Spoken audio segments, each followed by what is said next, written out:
Good evening and welcome to the April 18th, 2024 joint hybrid meeting of the Open Space Conservancy Trust and Parks and Recreation Commission. My name is Peter Struck and I'm the Parks and Recreation Commission Chair. Open Space Conservancy Trust Chair Geraldine Poor is co-chairing tonight's meeting with me. Tonight's hybrid joint meeting is in person at the Mercer Island Community and Events Center, and we are also using video conferencing technology provided by Zoom. The Zoom video of this meeting is being recorded and it will be uploaded to the city's YouTube channel later this week. Other public audience members are listening to the meeting by telephone or via the internet. Additionally, the city has opened up the community center to provide public space for viewing and participating in the meeting. Welcome to all and thank you for joining us tonight. Thank you. Trustees, please have your microphone turned on.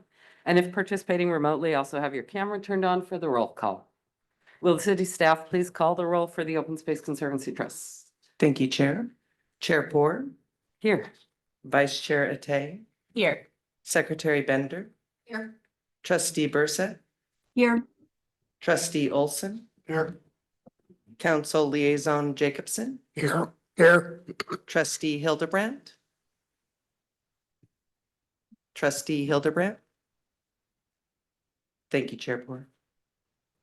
Thank you. Parks and Recreation Commissioners, please have your microphones turned on, and if participating remotely, also have your cameras turned on for the roll call. Will the city staff, please call the roll for the Parks and Recreation Commission? Thank you, Chair. Chair Struck, Here. Vice Chair Burstein, Here. Commissioner McCarthy, Here. Commissioner Westbury, Here. Commissioner Cohen, Here. Commissioner Markson, Here. Commissioner Hay. Here. Thank you, chairs. Thank you. Our first item of business tonight is public appearances. This is the opportunity for anyone to speak to the commission and trust about any item, except items requiring a public hearing, any quasi-judicial matters, or campaign-related matters. City staff, is there anyone who has signed up for appearances that wishes to address the commission and trust? We have no appearances tonight, Chair. Thank you. Okay, thank you very much. So the only item of special business is the open space zone. And we welcome City Manager Jesse Bond. Good evening, everyone. We are happy to be where we are tonight with nearing perhaps the place where you may approve your recommendation on the open space zone. Our plan tonight is to start with follow-up items from the last meeting. We actually put together some photos for you, park signs, trails, parking. So let's do that first. And then what I would recommend we do next is take a look at the code, the draft code that was in your packet, in addition to the matrix and the comments we've received. I'd like to work through a consensus-based process if that works for all of you initially. We can do thumbs up, thumbs down, but the final recommendation will require a vote of both boards. So I've met with both chairs. I think we have a game plan, but we're also willing to adapt as needed. So with that, I'll have Carson start sharing his PowerPoint screen. And we're going to start off with just a little photo tour of the parking areas, open space areas and the parking. And Sam's going to run us through that. So Sam? Yeah, hello, Sam Hart, Parks Operations Manager. We're going through a few of these areas I've been looking at the past couple of weeks. So starting out right here, we've got Place Park. This is located right at the northeast of Island Crest Way and 40. On the north side of this park, in the right of way, there is approximately 4 parking spots. It's kind of what you see in a lot of areas, just kind of that white gravel edge off the side of the road. And then not far from there, we've got Gallagher Hill open space. Along this road, it's mostly bike lane and there's not a ton of shoulder for parking, but there is this pull out here. And you can see it kind of here.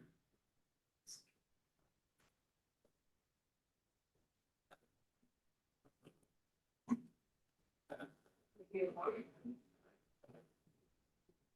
I think I fixed it. So as you can see, there's kind of a widening pull out there, and that little piece there with the leaves does actually approach a little bit into the park property, but again, that's mostly on, right of way property there. And then North Mercer hillside, this is a really interesting example because, if you look on the left side of that slide where it shows the GIS layers there, the red, highlighted section is actually park property, but quite a bit of that is kind of a little turnaround. There's some utility poles in there. There's actually quite a bit of paved road in that area, which does serve as a parking area. So this is pretty unique compared to the rest of the open spaces where it's more of that kind of classic gravel right of way edge. Then, sorry, going back, the bottom right photo in this slide, I thought it was interesting because this is basically highlighting the north side of that parcel along, I think it's Southeast 28th, that's just up from the town center area. There, at one point, you can see there was some gravel parking there, but it's since been signed no parking. So this is an example where I think the road was too tight. There was some development, construction activities that warranted Public Works actually closing this off. So, where just an example of where, in some situations, there could be available parking adjacent to an open space, but that's not always the case if, transportation needs to change that.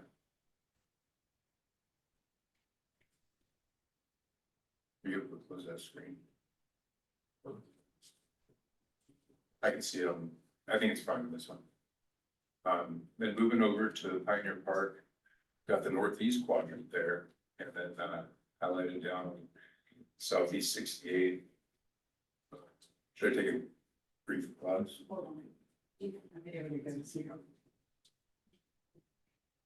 Behind the curtain. Oh, Had to do it something. Yeah, we're good. Thanks, Brian. Counselor. Let's All right. send everybody home. Thank you. So in this next example, got Pioneer Park. The highlighted areas in red on the map down there are some, again, gravel pullouts. Some of it's actually signed there. This is the photo with some bollards and signage just showing parallel parking only. That's a good thing to know because most of these parking areas are parallel parking only. So there's not typically enough room to for vehicles to access that another way. Though not highlighted with the red semicircles, Crestway, kind of more on the east side of, or the west side of the northeast parcel. There's also a few other gravel pullouts as well. So overall in the quadrant, around 13 parallel parking spaces.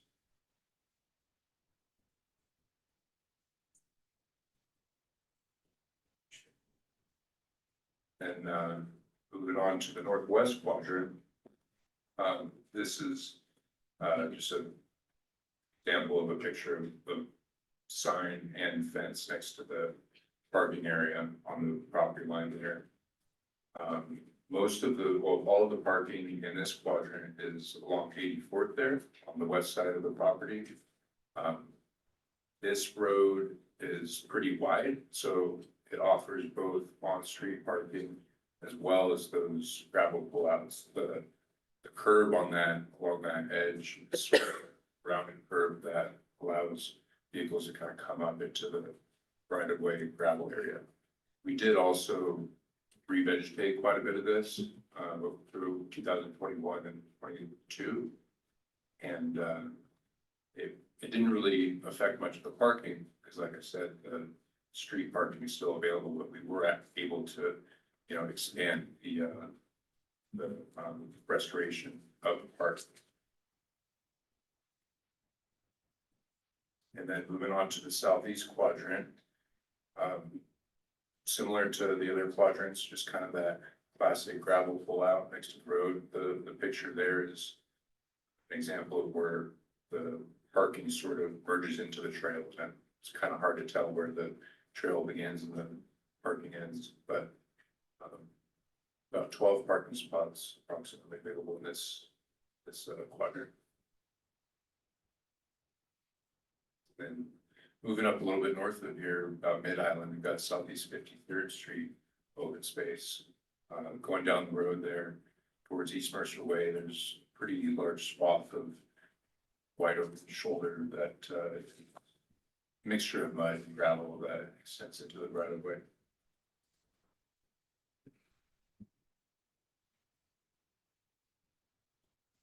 So I wanted to pause there. We have another little photo tour of signs and kiosks. We're knocking it out of the park tonight with exciting topics.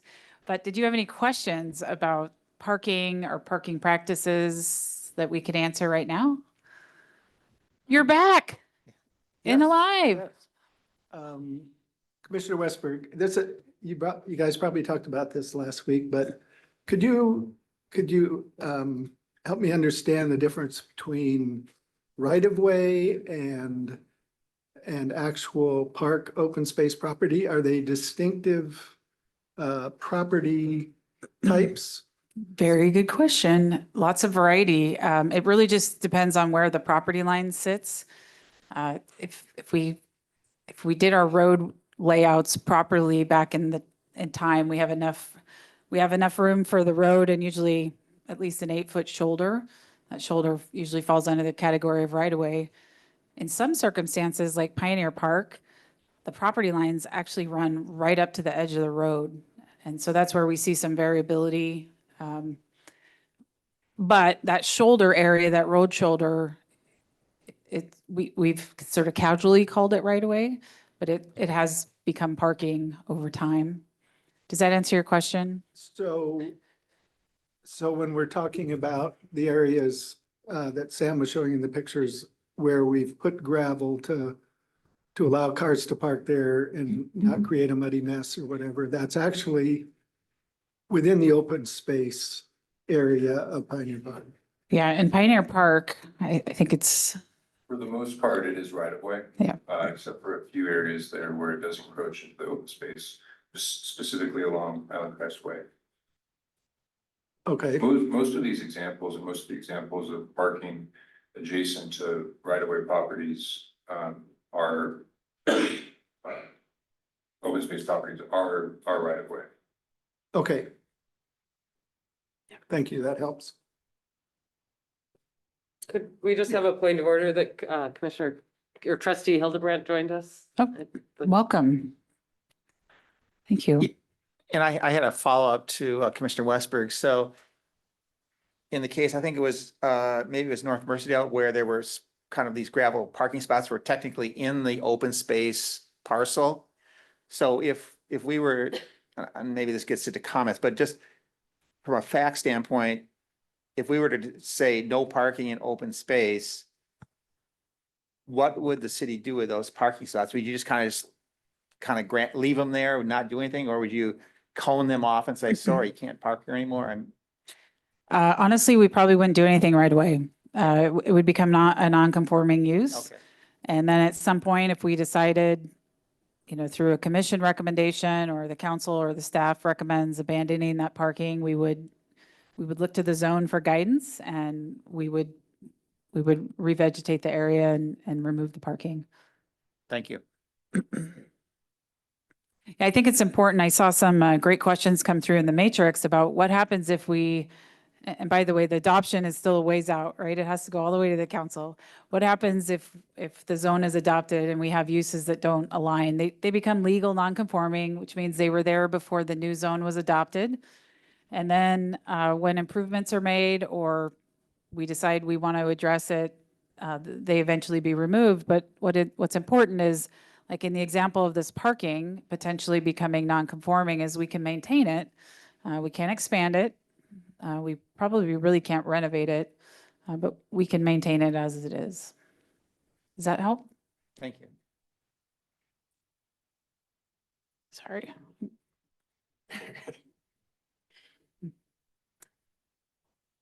Should we move on? Yeah, well, yeah. so- All right. wait, wait. Signs and kiosks, Sam. Yeah, very exciting, continuing our tour. This takes us to East Mercer Way and Angstrom Open Space. So this And then, to answer a earlier question, the yellow on that map there that shows the road, that's the yellows in our GIS is the right of way. So, if you can overlay that with the aerial photos and take measurements and things like that in the field to get you the exact location. But that's just a good general idea of where the right of way is or in relation to the park, which is in green. So this is Angstrom Open Space, the little pull out down there, at East Mercer Way. There's a few parking spots available here that are right away, widened gravel edge. There's also this good example of a lot of the Pioneer Park map signs. So this is basically a wooden, blank sign with a printed synthetic material sign that's mounted onto it. It's kind of a fancy plastic material that's easy to clean and lasts a long time. This is also a really good example. See the manhole right there in the gravel path of the utilities going through these areas, as well as just above that gravel path on the right, you see a staircase. So this is actually going through private property. And in several situations along edges, you'll see this. You'll see trails going adjacent to private property or along private property. In other situations on island, non-open space areas, we have like access easements and things like that that are a public benefit, but they do go through private property. And moving on to Park Bridge open space, another example off of East Mercer Way is kind of that classic or parks standard sign. So in like the early 2000s, or it might have been actually the year 2000, we had this big sign project done that shows like the fonts and the colors and sort of a standard template for all the signs we put at the entrance of parks. So these are like a sandblasted, wood shop product that's painted and matched to our specifications. So these range from this one's about 4 feet wide, but they range from 3 to 5 feet, just depending on font size and how big the park is, and how sightlines and whatnot. And this is our Pioneer kiosk. We have a similar kiosk like this over at the Luther Burbank parking lot as well, but this is a pretty big structure. It's 9.5 feet tall, 8 feet long, and 6 feet wide. And by wide, I mean sort of the lower edge of where the roof ends, tip to tip. And this is just where we post, like the other sign, we have maps on here and just different rules, information, seasonal things such as volunteer events, things like that.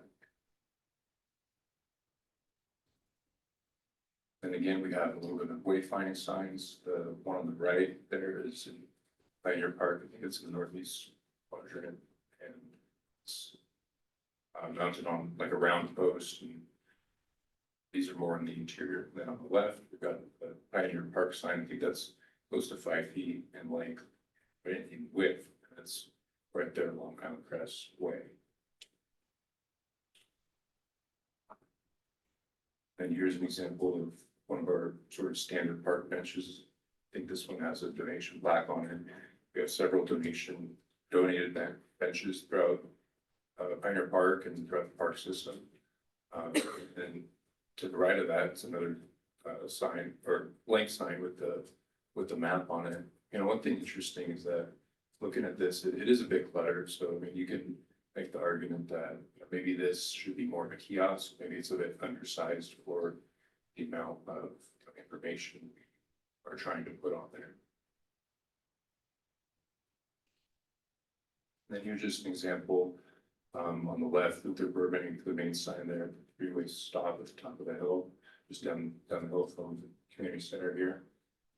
That sign has just some other information hanging down from it, address and hours and just things like that. So if there's a more complicated park rules that need to be posted out, up front for everybody to see, then that's another way that these signs can display information. And on the right, just an example of like our spec for new signs, that one being Lincoln Landing was one of the more recent ones that we've installed. So it still has the original, you know, color palette and everything, but it does have our new logo on it. And just more information from that color palette of park signs.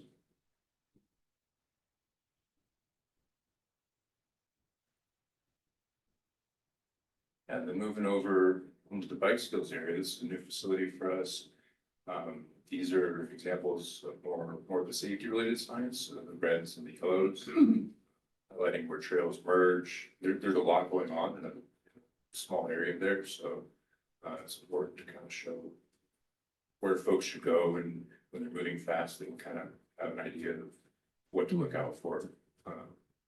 One on the right being do not enter, and the one on the left is actually down in Island Crest Park as you're either riding or walking towards 84th. It's a cyclist dismount sign. So these are examples of the two on the right were part of the design for that park. The one on the left was out of recommendations from our insurer, just based on the potential of pedestrian or biker conflicts in that road. One of the things I wanted to mention about the bike skills area and those particular signs is sometimes we make sign decisions in collaboration with partners like our insurance company. And that was the case with the bike skills area. They came out and advised some additional signs, and we worked with them on that. And that's important to do to keep us out of trouble. Any questions on the sign tour? I will just note, I don't know that there's a whole lot of like momentum or resources available to update our sign brands. Our monument signs, our entryway signs, that branding and standardization was done in 2000, so it's still pretty fresh, even though the style might not be as modern as we'd like. But there's probably some update work to do with sign standards on all the other types of signs we do, like the interior signs. So that may go on our long list of things to tackle at some point.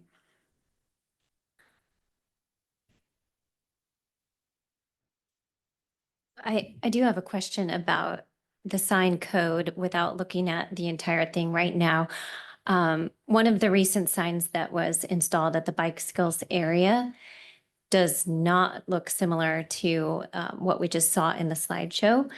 And how do we ensure that there's consistency like what we saw in the slideshow with future open spaces and parks? I would assume that they're all approved because they're all part of the sign code, but to ensure consistency and style, how do we go about that? That, do you know which sign? Yeah, I'm thinking of the blue one Yeah. that's Is it the near rules sign? No, it's That's okay. in between the school and it's that side entrance of the bike skills Okay. area. And it looks like a metal sign. It's blue, so it fits with the colors, but Mhm. it's not the natural wood like we have at Oh, like it's an, other it's parking a, places. yeah. I would, my opinion is that most style decisions don't belong in the sign code. That's something we need to be consistent with on the operation side and with our sign code. Are you familiar with that sign she's talking about? Sometimes we put in a temporary sign while we're waiting for the permanent sign to come. I don't know if that's the case. Basically saying that that's an entrance, right? That's what you're talking about. Yeah, so that package of signs, including the ones on the interior, were basically designed and created as part of that consultant work. I will just share generally, and I think I've said this before, that the staff prefer consistency as well. And we are interested in the sign diet where we can, consolidation of signs. So we can take a look at that. The other thing I wanted to mention, I can't remember if we put this in our staff report, is when we call on the police to enforce rules in our parks and open spaces, one of the requirements is the rules have to be posted. That's that the police won't they can't do anything unless the rules are posted. So that's why at the entryways of most of our properties, you see the blue rule signs, or I think some of them are green. But that's really important operationally. We don't have to call the police a lot, but we do sometimes. All right, shall we only have a couple slides on furnishings, but we'll show you what we took. Go ahead, Sam. Yeah, so this, not an open space example, but, you know, we have that, I believe it's a 20-foot number of furnishings within the property boundary. This is just an example of First Hill Park where we installed a new, accessible picnic table that's actually within 13 feet of the property line. So, in some smaller parcels, there's, might be more reason, there's just not as much room to work with. So, just highlighting that as, an example that we just want to think about when we're giving ourselves that room.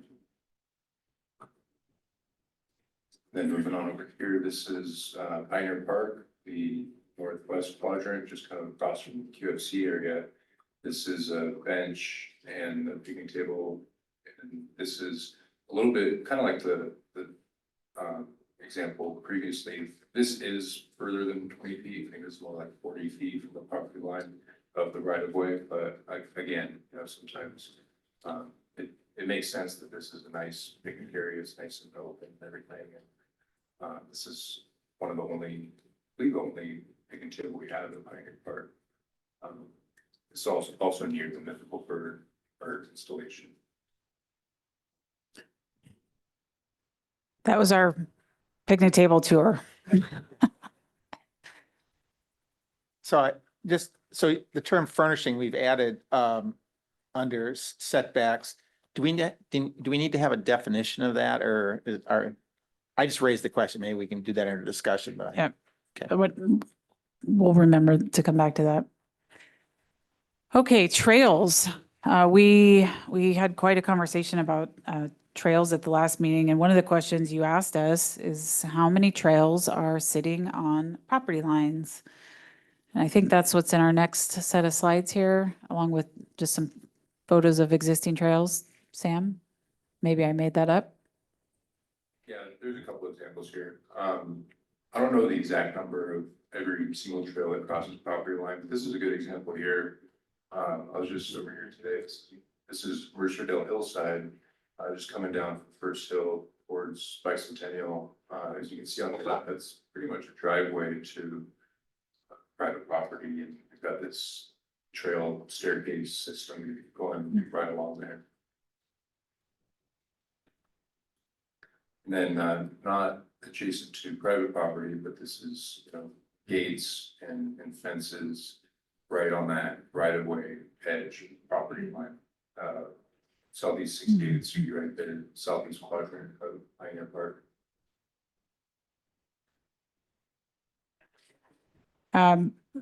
What we found, we didn't take pictures of all the trails, but when we looked at our GIS maps and did some ground truthing, we have a lot of trails that sit on the property line. And Elaine Summergren, our Deputy Public Works Director, is not here tonight, but I want to reiterate what she said at the last meeting, which was that's by design, right? We try to, where we can, we try to push the trails and the infrastructure to the outside, so we are preserving the integrity of the open space, keeping it as whole as we can. As to the question that you've posed about trail standards, we left the last meeting and we rolled up our sleeves and we said, what can we write in the code? And then we threw our hands up in the air and said, the only thing we can do is trail width. It's just not possible. And Eileen Kiefer, one of our city attorneys, is here tonight. She can explain this to you. The city doesn't have a variance opportunity, right? So when we're writing zoning code, I can't go appeal to somebody and say, this trail doesn't meet the code. We're very restrictive in that regard. So our recommendation to you is trail width is about as far as we recommend you go. Anything else is going to really potentially tangle us up in developing new trails. But there are opportunities to formalize trail standards. And you have two council members here this evening. We'll be updating our pedestrian and bicycle facilities plan soon. That's where your your right-of-way standards live for trails and bike facilities. That's where, in the current plan, we cover some of those stairs, all the stairs we have in our trail system.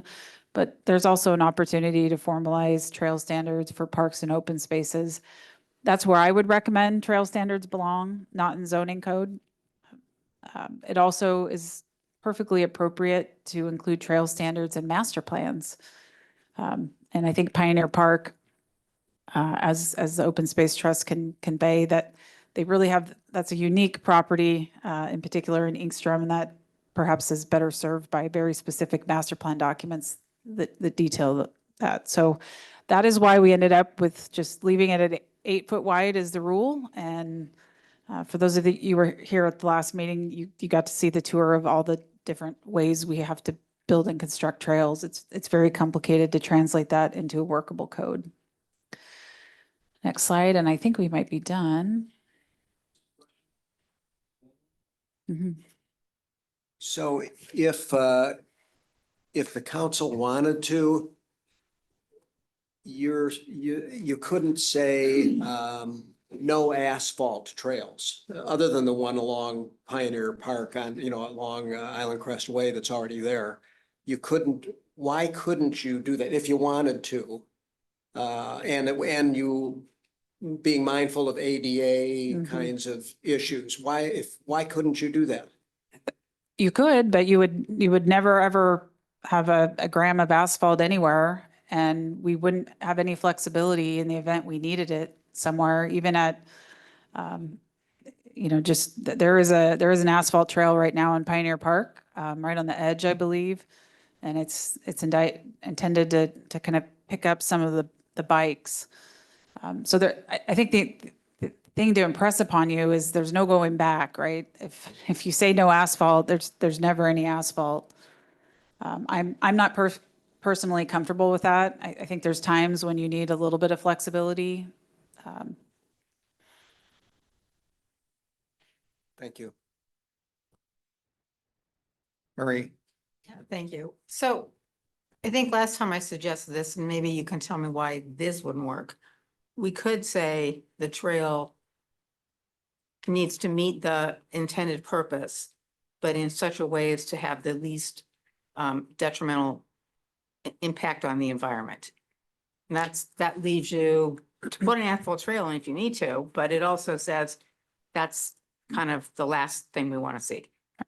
So that language, while I absolutely agree with the statement, is very difficult zoning language, right? You wear the hat of one of my planners who are regulating that permit application from the city. What does that mean? Right? That language probably lives better in the pros plan or in a master plan in another policy document, not in zoning code. That's part of what we're fussing with here is how will the city regulate that? Is there enough specificity? Okay, so that's something to think about in the future. Absolutely. And like I said, I support the statement you made, and that would be something that could go into the handoff memo, or we could think about where language like that belongs if we don't have strong enough language in our current planning documents. Yeah. How about this? Let me do one more slide and then we'll get this PowerPoint off the screen. So what we just walked through was the follow-up items from the last meeting, and I'm happy to continue that conversation. For tonight, what I would recommend, if we're ready to make voting decisions, that will be later in the meeting. I'll just remind you that each of your boards needs to vote separately. And what we'd like to do is we'd like to get to a place where you're voting separately in 100% alignment.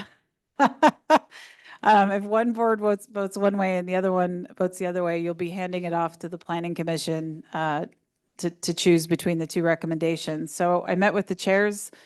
Was that yesterday? I think it was yesterday. What we thought we would do is go ahead and do what we've done at the previous meetings, a consensus discussion. We'll walk through the code and see if we can reach agreement by consensus. And then we may be in a position to take a vote, and we may be at it for a while. I hear you guys are still a little divided on this art thing. So I'll turn it back to the chairs and we'll stop sharing our screen. We can pull up the code when you're ready. do, do we want to pull up the code or do we want to go to the matrix? Because the way I look at it, there's probably about 5 or 6 topics that most of the questions are related to. And I would think after the discussion on each of those topics, and again, having the current code or draft code available, we can come to consensus, or if people want to change something based on those comments. It's whatever your pleasure is. Let's go with that then. All right. Did you want us to screen share the matrix or? I believe so, yeah. All right, let's see. Give us a minute. We'll pull that up. Sure. I went through the matrix really fast late today, and I tried to note where we just had where we had a question that we were responding to or a comment to just try to break it up. We were kind of working late in the day today. Right, okay. So, so let's look at parking, which I think there's several comments on parking, and let's just go through each of the comments. Again, if kind of having the current draft of parking available, again, there's the current draft suggests that there'd be, I'll just use the term limited parking put in. I guess I'm the first commenter. I'm not sure if that's by design or not, but so I looked at that, and the first thought I had based on this additional information that was provided in the staff memo, where, as Sam pointed out, that most of these open space areas does have a substantial amount of right-of-way type parking already situated at the various sites. And in terms of this current draft, the minimum is that a parcel to have parking within the zone, designated parking, has to be 15 acres. Well, there's only 4 parcels or areas that would be eligible for that. And then I looked at those 4 and said, well, how much parking is there? And generally, most of the places would only get 1 or 2 spots, with the exception of Pioneer. And most of them already have a lot more parking than that. So that kind of led me to think, well, maybe we don't really even need parking. But the questions I asked for staff was, one, is the city staff aware of parking congestion or problems reported on a consistent basis at any of the parcels? In other words, do we have a problem that exists today that we're trying to solve with this? And I don't know if you want to respond. It gets busy at times at Pioneer Park. I think that's probably the one property that jumped out at us. Congestion might be too strong of a word to reflect the open space areas. I think from time to time we'll have like groups of runners or hikers meet somewhere.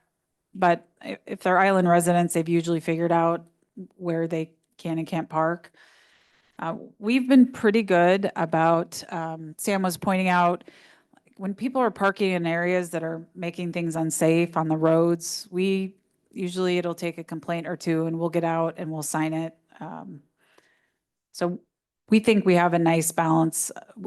I guess speaking for the staff, what we have right now seems to be working well to meet the needs of the open space areas, the existing parking. Okay. And then my second 2 questions really were just kind of looking at governance documents. I asked if the current open space governance documents had any guidance on parking as well as the pros plan, and got some responses there. Yeah, we went through everything pretty quick today, and it's not called out specifically anywhere. The pros plan, let me get my notes here. And I put some of the pros plan references in that staff memo for you. The thinking in the pros plan was we should provide parking where feasible, where practical, where needed. And again, like my observation of what's happening in the open space areas right now is we've probably got just about the right amount. I do worry about taking away anything that's existing, because there's a behavior there, right? People are used to going in there and where are they going to park? And then we're going to have complaints, or they might be parking somewhere else that we don't want them to. So the pros plan, it didn't affirmatively say you've got to put parking in open space areas. It kind of gave us the discretion to say where it makes sense, do it. Where it doesn't, don't. Okay, thank you. Yeah, so I would just state that I'm probably at this point kind of more inclined to say no parking, but that's just an inclination. And why don't we move on to the next comment on parking? If you can put that, sorry, Commissioner Cohen, yeah. About what you said. So you mean no new parking? No And parking in parks. designated parking in the park zone, right? But the. Existing, yes. But the right. existing stuff is Right, right, grandfathered. yes. Okay, thank you. Thanks for that clarification. Trustee Hildebrand, I think you had the second comment there. Did you want to elucidate on that at all? Oh, I think that what's there in the matrix speaks pretty well of my opinion. I think for the establishment of the zone, we should say that parking is not something that would be permitted in an area that's zoned open space.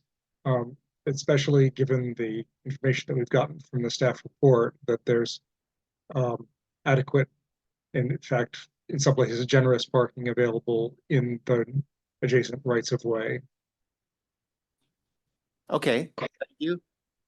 And I take it that comment number 3 is probably along the same lines. We'll move on to number 4. Yes, I covered both of them. Thank you. All right. So Commissioner Hay, you had 4, 5, and 6. So if you wanted to. Yeah, I think these questions were answered in the presentation. My biggest question was what happens to the existing parking that we're using now if we write this into the draft? And looks like that was answered here and in the presentation. And also, if we do allow this as a use, which I'm not really sure that I like the idea of that, I think we should modify the part that says parking lot would need to be approved by the engineer because we're not going to have any parking lots in our open spaces. So just made a comment there to update that. Okay. Let's see, is there any? Okay, so those are the 6. Trustee Bender. I'm just a little troubled by the concept of writing a document that says no parking. And yet we're going to allow ad hoc parking to continue the way it has been in the past. For somebody reading this as no parking and then seeing the parking, I can see a problem developing. So Well, I think I don't know how to address that. well, the way I address it, and correct me if I'm wrong, but I view parking in the park zone code is within the park zone. This right-of-way parking is not in the park zone. So most of this kind of informal parking would not be affected. Okay, that's a good. That's the way I understand it. And I can feel comfortable saying, or at least suggesting that parking would no longer be a permitted use within the park zone. Okay, and then should we be fortunate enough to have a new open space acquired, we would do the same thing, parking the right of way only. Okay, Right. I'm good with that. Commissioner Westberg. Yes, that was my understanding as well. That's why I asked Yeah, right. Jesse that question, because you'd have to make clear that you're drawing a distinction between right of way and designated open space. If in fact you're going to prohibit parking within open space, it doesn't mean there's no parking. It just means you're not impacting open space with the parking.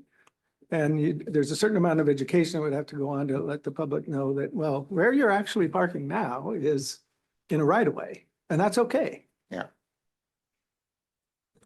I should mention, I'm not sure if Allison is here, but if we were talking about something like you were in for a permit for your home and you had a non-conforming use, what often happens is you have to address the non-conforming use when you make that improvement.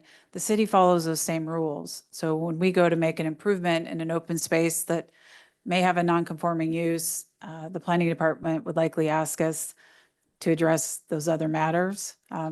But this happens all the time when the city council approves new regulations. make zoning changes. Some existing uses become non-conforming and over time they phase out, but it's not expected to be addressed right away. Thank you. Councilmember Reynolds. Just, I'm gonna express a little concern here, because if I understood Mr. Harb, there are some of the on-street right-of-way parking has really encroached into the open space. And if we're writing a zoning code, which technically would make that use contrary to the zone and creating a non-conforming use, that just seems like an unwise idea to create zoning code that's inconsistent with actual use and probably not best practice, but that's just something for you to ponder. I'm not sure what the right solution is to it. Yeah, I had that same question, and I think the city manager suggested that at least, I mean, yeah, from a policy standpoint, there would be a kind of at odds, if you will, but that I think that you would, at this point, there would be, nothing would be quote unquote enforced or, but potentially in the future, you could have it, so. Yes. I should also mention too, the maps that we were showing earlier, it's in the GIS system, but typically you have to go out and actually do the survey to know really where that property line is. I will just emphasize, if this were adopted with parking not allowed in the open space zone, which is in the property, we would not be taking immediate action to do anything. But we would certainly evaluate where we may need to make that change in the future, or the council would direct us to go fix it right now. In general, the policy I'd like to follow in the council and I think is wise is to assume the worst possible city manager is taking over from Ms. Bond over there. It is whoever that might be and however long in the future might be, the outcome, as long as it's consistent with the law, will be within that person's power. So make sure the rules are consistent with what power you want to give to that city manager, whatever that may be. I don't think she's evil, but her successor someday may be. Thank you for that clarifying comment, Councilmember Reynolds. Commissioner Hay. A question that I don't need an exact answer to, but in general, in the staff report where this issue is addressed, it looks to me that most of the parking right now, but the majority of it is in the right of way. And the only report that I saw of encroaching a little bit onto the open space itself was 4 of the 34 parking spots in Pioneer Park. Is that correct? And Am I I think the missing anything Mercerdale here? Hillside possibly. I would say all of it has potential because it's sort of a wide swath, right? So it could even be seasonally where somebody might pull in a little further into the park property versus the right of way. But of the examples that we looked at, Gallagher Hill had one, Pioneer had one, or Mercerdale Hillside had, well, those areas had examples. North Mercerdale Hillside has paved area as well as the turnaround and as well as Pioneer Island Crest Way corridor there. So in many areas, it's right on the line, mostly right of way, but it could just be a rain event enough to open that up and have somebody park a little bit further into the park. And Sam, were you speaking specifically about Pioneer Park? Earlier when you were talking about the. I spoke about a few of those examples. Okay. Thank you. The Pioneer Park is the one where we've got the funny property line that in really reality, in a lot of places, it runs right up to the edge of the road. But we've been looking at some transportation planning on Island Crest Way, which is why I know this. I can't speak with certainty looking at all the, every edge of each of the quadrant, but I know that is one property where there's not a lot of shoulder there. So to really be able to answer the question about where the line is, we'll have to survey it. And we haven't done that work. Okay. Any other, Councilmember Reynolds? Sorry, one more quick one. question for the city manager. Can you just comment on ADA issues in general? Does street parking allow us to comply with ADA requirements, or is that not considered accessible? Maybe sometimes, most likely not. Okay. I would just encourage the commission to think, or commission and the board to think a little bit about accessibility, both from the point of view of people who, maybe ADA qualified, but also just recognize that not everybody on the island lives within practical walking distance of one of these open spaces. So we've got to make sure that really everybody has some opportunity. And maybe the street parking is adequate for that, but for those who are wheelchair bound, it may not be. As you think about parking, your prohibition on parking likely does not apply to ADA spots. And we are in a process of, as we're making improvements to properties where we can achieve reasonable accessibility, and we have some properties where we absolutely cannot, we will be slowly over time adding in ADA parking. That's part of our ADA transition plan, which is a city plan, so. So that just in effect trumps the zoning code and say, we have to do it, we have to do it. Okay, It thank you. does, yep. Any other comments? Okay.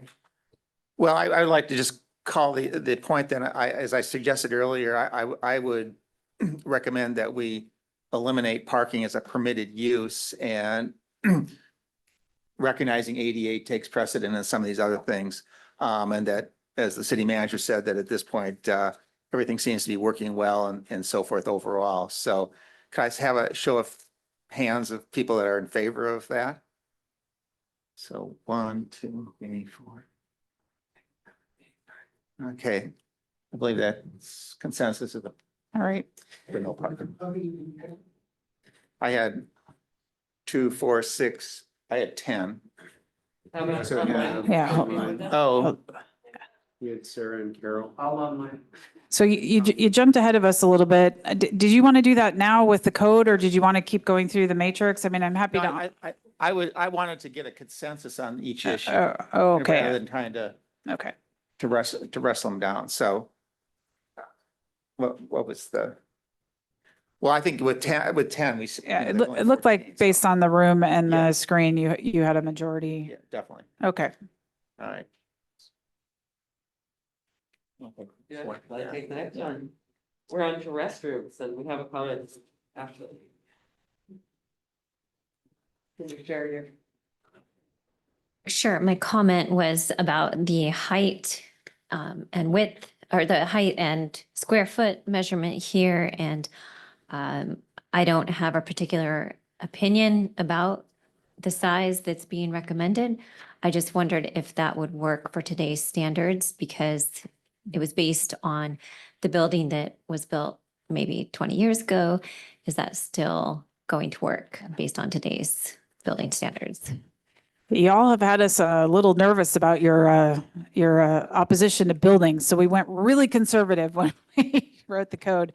But I really appreciated the comment, and it took me down a quick rabbit hole today as I was thinking about actually procuring a building for Pioneer Park. The way we drafted your code is really restrictive on that building footprint.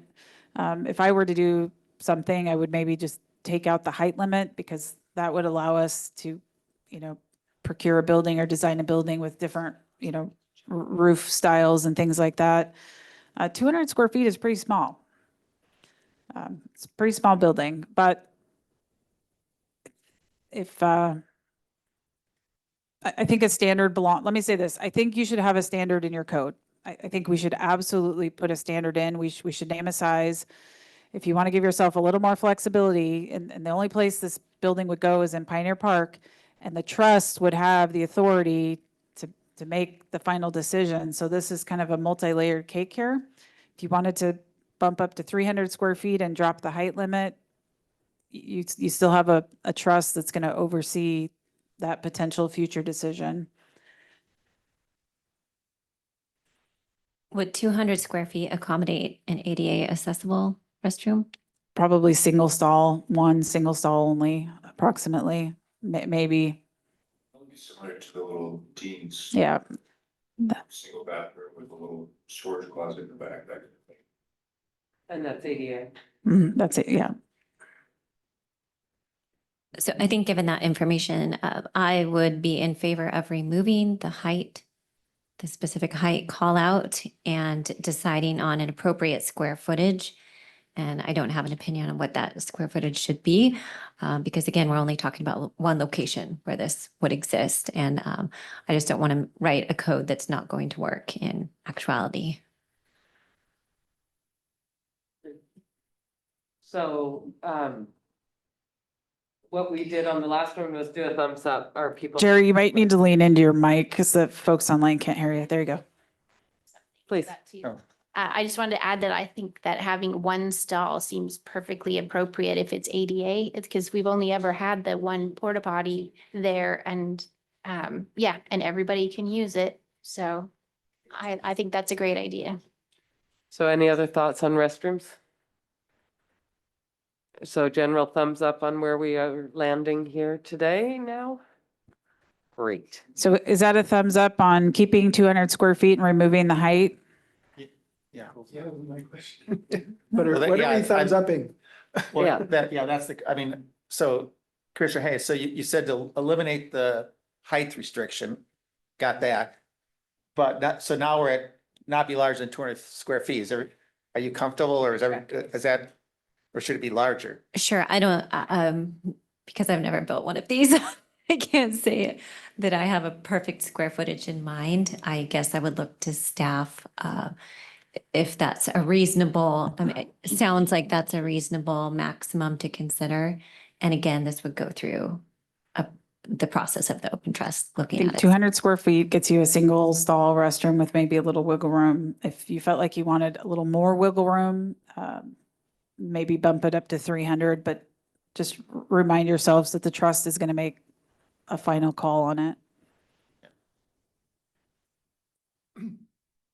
Well, for flexibility purposes, it may make sense to bump it up and then let the design dictate what the Yeah. final size is.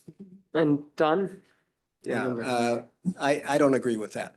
I think I understood Jody's view to be, you know, it's good enough where it is at Dean's. And this isn't an urban rest area, you know, rest stop like in Ballard or something like that. This is a, you know, an open space area. And it's just, again, I'm all in favor of having a restroom if it's needed.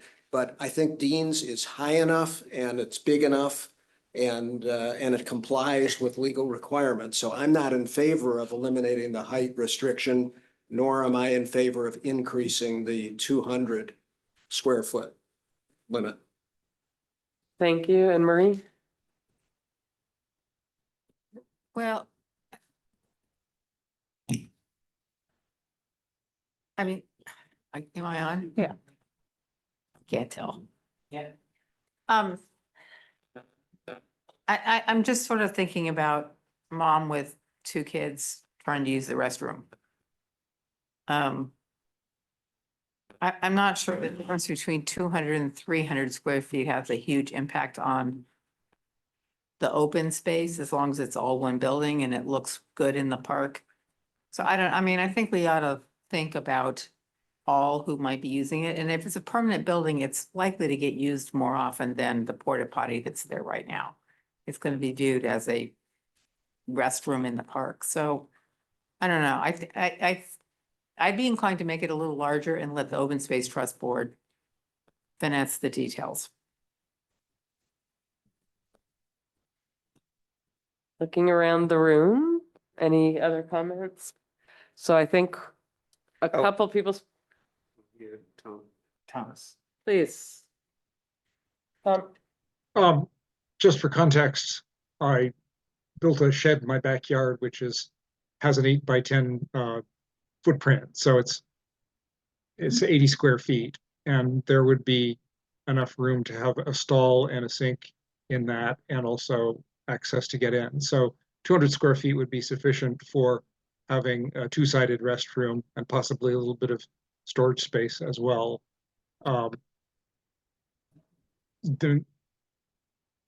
Yeah, I think it would be quite sufficient. Don Cohn. Can you hear me? Hmm. Have there ever been comments from people, from users of Dean's about it being too small or not being able to accommodate families or whatever it is? Have there been comments about that? That's a horrible restroom building. Probably not the best example to choose. Nobody likes that bathroom. But it's mostly due to the age. I think it's an okay size for an ADA restroom building. The one thing, is Allison here? Or Eileen? Eileen, it just occurred to me, is the square footage tied to the pad or is it tied to the building? Like the pad the restroom sits on? Do you have? I don't know that off the top of my head. I could take a look. I believe it would be the exterior of the walls. Walls, okay. Thank you. And Tom, your hand was up still. Did you have a further comment? Or are we? Sorry, Thanks. that was an oversight. Okay, and council member. I think Marie's point is well taken. The particularly the west part of the park. Councilmember, is your mic on? Yeah, Or there you go. sorry. Thank you. The northwest section of Pioneer Park is, in my observation, limited, though it may be, to be the most heavily used. And I think Marie's point about a family, because oftentimes you see families there and mothers with 2 or 3 kids. And I think 300 square feet is fine. It's so little more than 200 when you look at the possible dimensions. I think it's better to do that and leave the rest of the issue up to the trust to decide if and when we cross that road. So I'm tempted to propose that we go with the higher number, recognizing that we're writing code that will stand for a long time and we need to go with the maximum. So could we get a thumbs up on 300 without a height limit? 1, 2, 3, 4, 5, 6, 7, 8, 9, 10. And Carol online. Yeah, So 10, I think, with Carol. on. Carol was the next one? Okay, Yeah. so that's a majority. Yep. Okay. All right, and moving on, for those of us who know him, it may not surprise us that Don Cohn is contributing thoughts on signs and kiosks. And then I think Tom has a comment after that. Yeah, I think if you go down to my number 9 comment, I came up with some potential language to capture my comments. Basically, I was trying to figure out some way if the group and then the council were so inclined to limit the size of signs. I looked at the sign code and saw some of the things in there, but I wasn't comfortable that sign code was recognizing the unique nature of these open space properties. So you see, my A has to do with size. B has to do with not having signage in open space properties be exterior lighted, because that was not part of the sign code now. Then the natural colors, I tried to capture some of the comments that staff had made last time about durability, maintenance, safety, and things like that. And then I have since learned from staff that D is probably a non-starter because of the vagueness of some of the terminology, even though some of that terminology is already in different places in the sign code. But so D may not be something that ought to be considered. I'll let the city manager speak to that. Yes, Mr. Cohn is correct. We do use, in fact, a couple council members are here. Next time we pick up the sign cone, we're going to be taking out those vague references to cluttered appearance because they're not something we can easily regulate. So we received Commissioner Cohen's recommendation and we like some of the changes he proposed.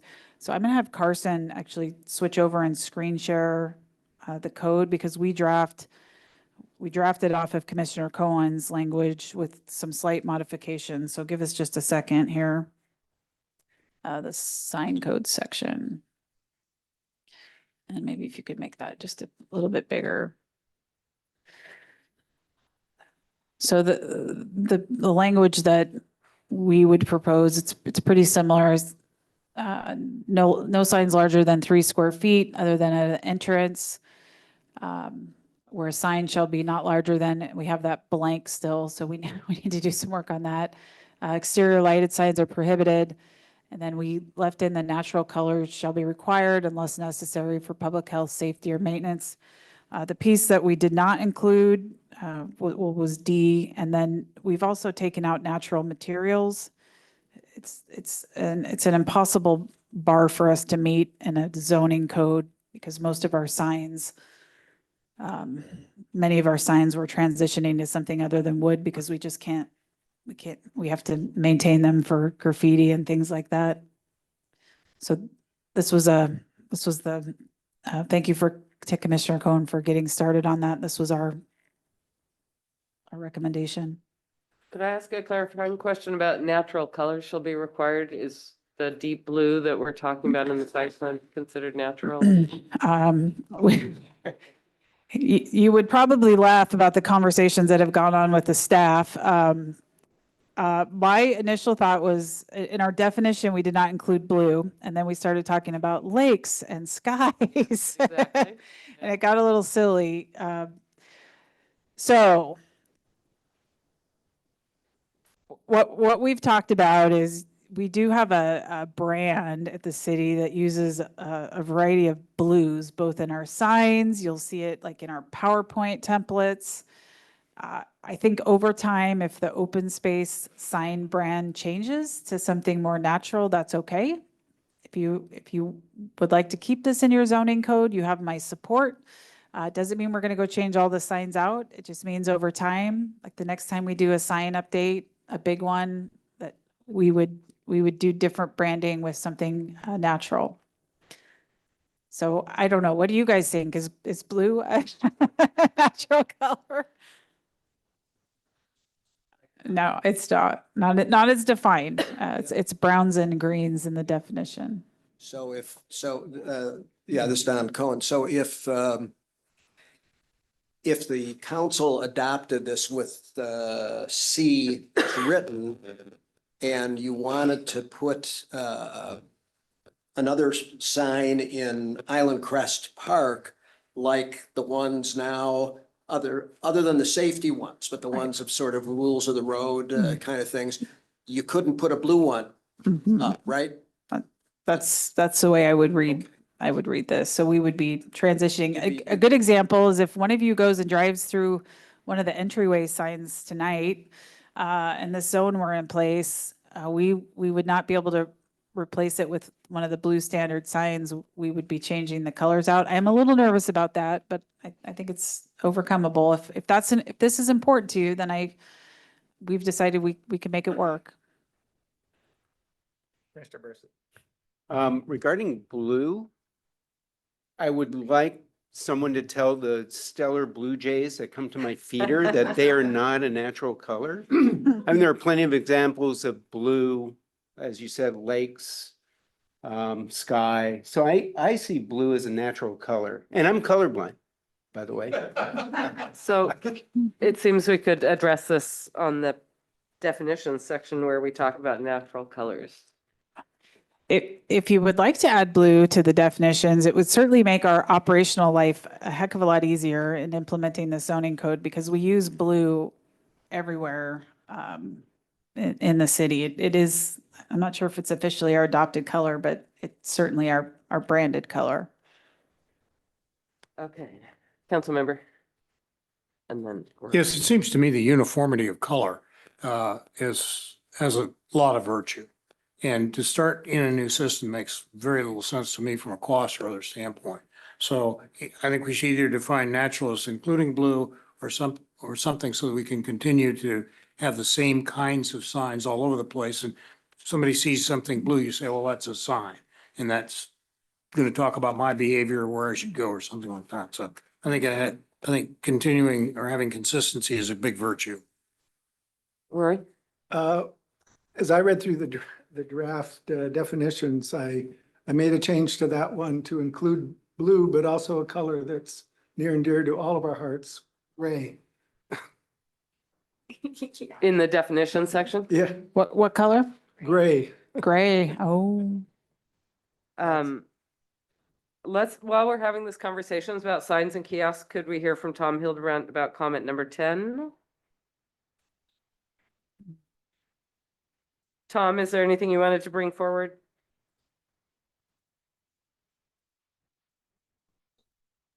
Having to split my screen since that language is not on the presentation, so. Oh, you I had think mentioned, yeah, about the prohibition of signs being placed on public property.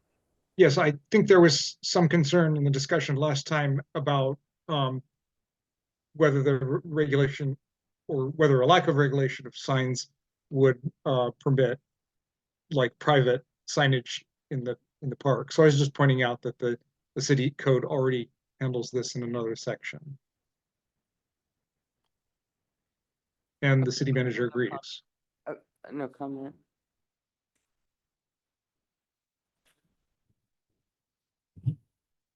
Yes, that, I think he was just noting that, Okay. yeah, Good. he did my job for me, so thank you for that. All right, shall we, So, yes, so Don. if you wanted to expand the colors, you could change this definition of natural colors to colors that are consistent with the natural environment, comma, including but not limited to forest, green, brown, blue, and gray, if that's anybody's inclination. I mean, why don't you might as well just take the whole rainbow pretty soon, you know? I mean, you already got 300-foot bathrooms. Does he need another piece of pizza? Marie?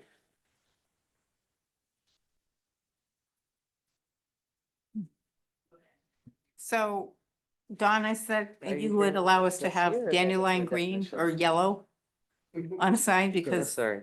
that's found in nature. I guess Colors that are consistent with I have spent a environment. lot of time in our homeowners association devising a color code for our homes. So my suggestion might be take out the specific colors. But I think what we're talking about is muted. So natural colors means muted colors commonly found in nature, which would eliminate dandelion yellow. But leave us with grays and blues and greens and browns and, you know, soft colors. As opposed to trying to figure out, I mean, I wasn't sure why it said forest green as opposed to green. But I think if we use the concept of muted colors found in nature, that'll go a long ways. So what I'm hearing perhaps is stop the sentence at the comma and say colors that are consistent with the natural landscape of open space lands. Where do you want muted?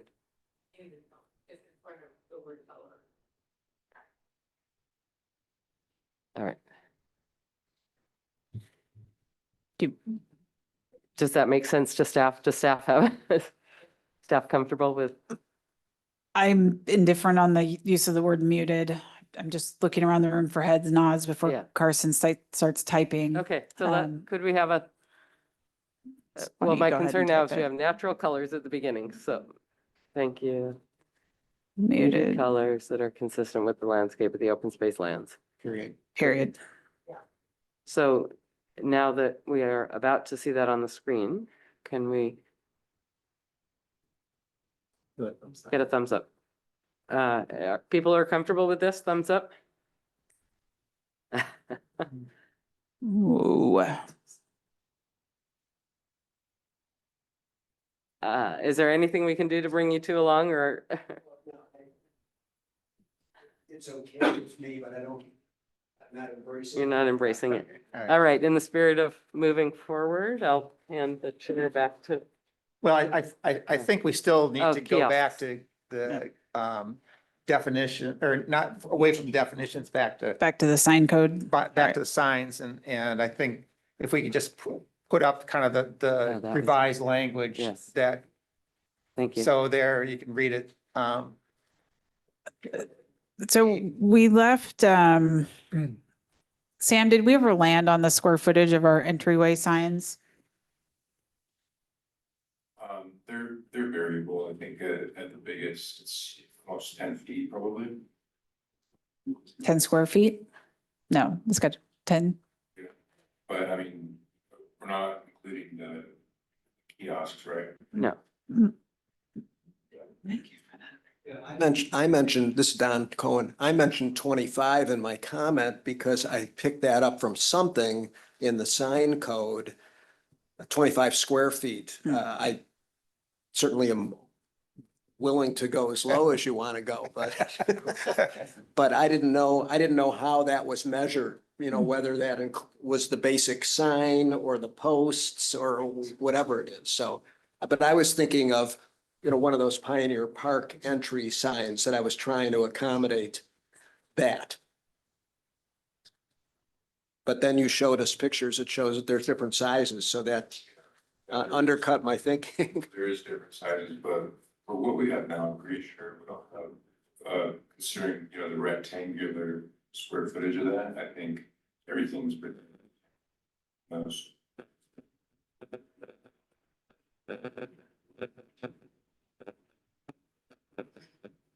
All right. Can you all see the rest of the text that's in there? Yeah.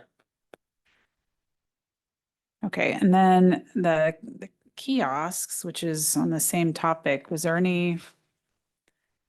I'm concerned that the Pioneer Park kiosk is bigger than the. Yeah. We left this in here as is, but we do have a big dog at Pioneer Park. That kiosk is, do you remember what the measurements are? It was on the PowerPoint earlier.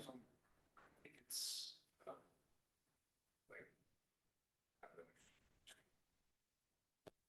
9 feet tall, 8 feet long, so 48 9.5 feet tall. by 6, so.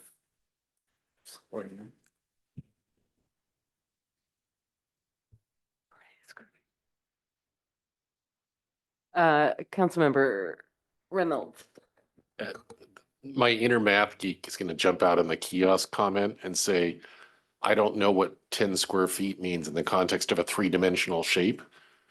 Are we saying that the footprint shall not exceed 10 square feet, that the surface area of the sign shall not, that's within the kiosk shall not exceed 10 square feet? That the total surface area of the roof, which is probably pitch, shall not exceed 10 square feet? I think this needs some clarification. Kiosks. Let me ask you this, we may not be able to land that plane tonight, give me some non-numeric direction. Are you wanting the kiosk at Pioneer Park to be conforming or non-conforming? If you want it to be conforming, you could still vote on this tonight and we can write the language that provides Let's the do that. appropriate description. If you want something smaller, just give me that direction. All right, comments? Oh, yeah, get comments. Thomas Hildebrandt. Yes, I was going to toss out the suggestion that the square footage of a sign would be the square footage of the display area. Thank you. Maureen. A little clarification, the difference between a sign and a kiosk is what? Because the kiosk at Pioneer Park is basically a sign with a roof. Yeah, it's much bigger though than what I will say your current sign code language would allow for. So what's the difference between a sign and a kiosk? It's probably what you just described. Don't we have a definition of kiosk in here as well? Yeah, a small structure in a public area used for providing information. Okay, so putting a roof on it makes it a structure. Okay. Yeah, I Hillary. just wanted to come back to what Craig Reynolds was talking about in terms of the actual footprint, because is the concern about permeability and infiltration, or is it about the garishness of something that disrupts the viewscape? Because it's more complex, I think, than that. So if you're going to have something that is going to be, quite that big, right? You're gonna have to consider structurally what is necessary to support that weight, right? And so you bring a whole nother issue into consideration if you have to go ahead and build a concrete pad, because that is going to have, you know, some impact on terms of like the infiltration and what's going on with the surrounding vegetation. So I think that is something that needs to be considered. I wish you brought that up when we were talking about restroom size. I think Jesse brought that up when we were talking about restroom size, right? So I appreciate city manager describing this as, should that kiosk be a non-conforming use? Or to me, it fits in the size of the, you know, over 100 square feet park. Although I think not park, open space, I would posit that other open spaces which are smaller in size should not have a kiosk that large. What are other people's reactions to that? Marie? I agree.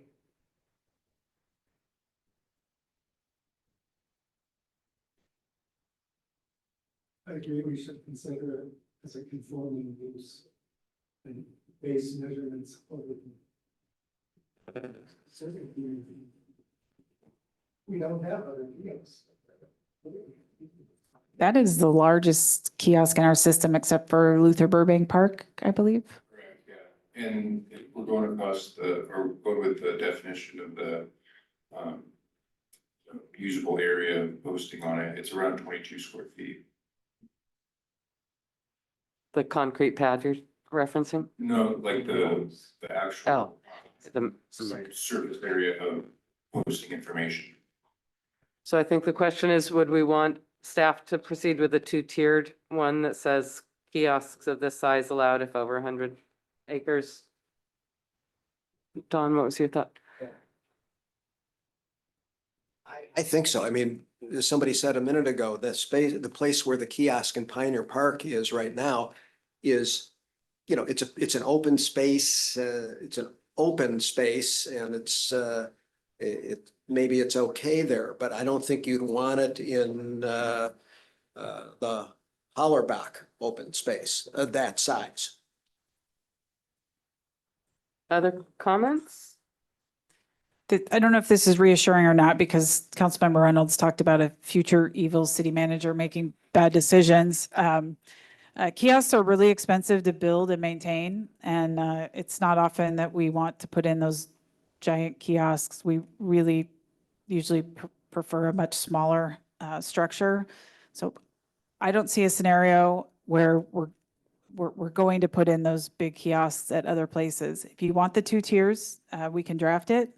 It won't happen tonight, but you can give us general direction and we can work on that.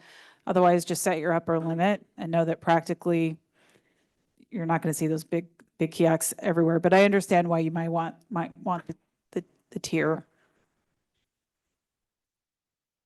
So now we're voting on whether we have a future evil city manager, I think.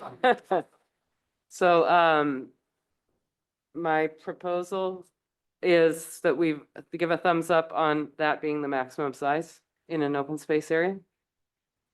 Can we see a thumbs up on the kiosk at Pioneer Park being the maximum size for a kiosk anywhere?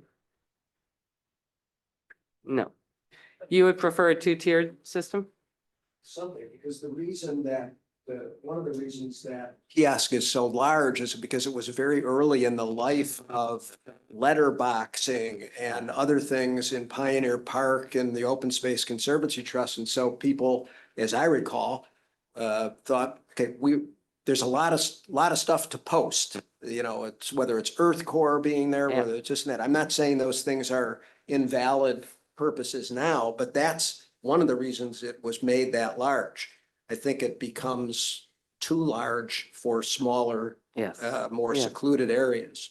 So would staff be comfortable recommending that we vote on this tonight and following up with a two-tiered proposal? It's not, So your vote tonight, knowing that we're not going to have time to draft that language, would be something about, you know, moving to approve the code as presented and as discussed, and we will just have to carry that language forward. I would ask the two chairs to work with us to review it before it goes into the packet to the planning commission.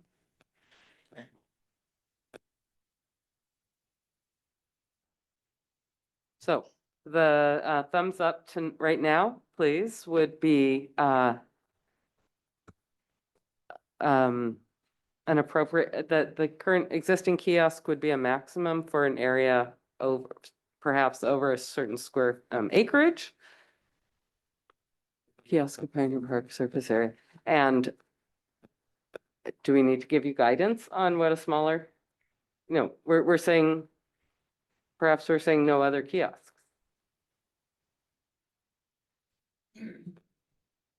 Are we saying no other kiosks? What do people think? I think you lost me on that. No other kiosks. Other than Pioneer Park, basically. That it, Oh, no other kiosks in any other open spaces. that's where my brain jumped to. Okay.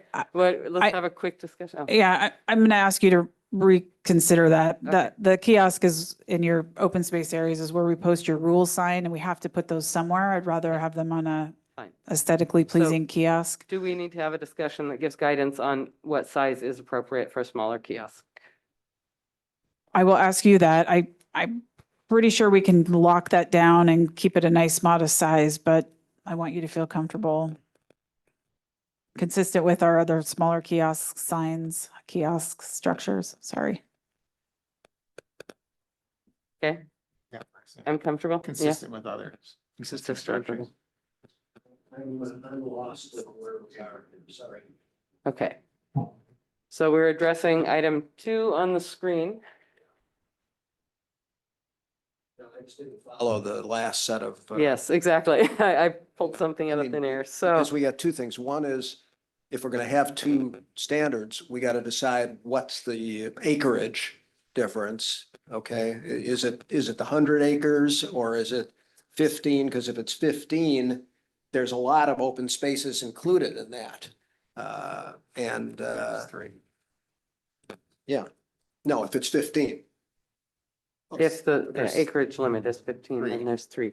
I think where I understand we are done is we were going to, the proposal was to take the kiosk in Pioneer Square as the maximum size and also develop a tiered approach that would identify a smaller size appropriate for some amount of acreage to be determined by staff. And then the tiers, I think that if I may make a recommendation, I would cut it at 100 acres. I would say that the larger kiosk is for 100 acres and greater, smaller kiosks everywhere else. That's consistent. You have that same cutoff for your restroom building.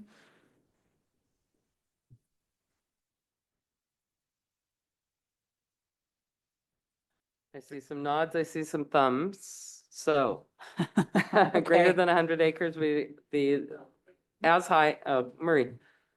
Okay. Oh, you're Okay. putting a thumb up. Great. Okay.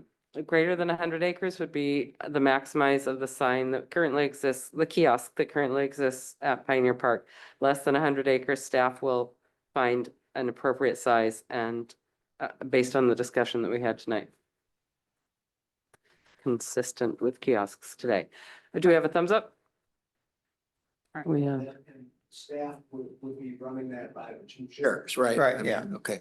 Staff in consultation with the two chairs. One, I have 1, 2 thumbs up, 3, 4, 5, 6, 7, 8, 9, Thomas is one as well, so we're good. Yeah. 10, 11, 12. All right, they got 12. Jerry, Hello. I just wanted to get a reality check. Is 10 square feet really large enough to post all the rules for a park? I mean, you gotta talk about dogs, you gotta talk about bicycles, you gotta Yeah. talk. you know. So possibly, part of the reason I don't want to lock into these exact measurements is because I want to make sure we actually are exact. Right, it has to be big enough to read. Yeah. We have existing kiosks, right? We have a big one and we have Yeah. modest. So our approach will be just to align the code language with what we have in our existing system. And that's the same thing I'm going to recommend doing is that we get a precise measurement on our entryway signs so that we have conforming signs when this zone is approved, and we'll just triple check that. Okay, we're gonna move on to trail standards, and as we discussed earlier, right now, the current draft just has one standard: trail shall not exceed 8 feet in width. As the city manager said in her remarks, they considered other things and it just was difficult, I'll use that term, and so forth, but we do have in the matrix 3 comments. Comment 11, Don, I mean, given kind of our earlier brief discussion, what do you think?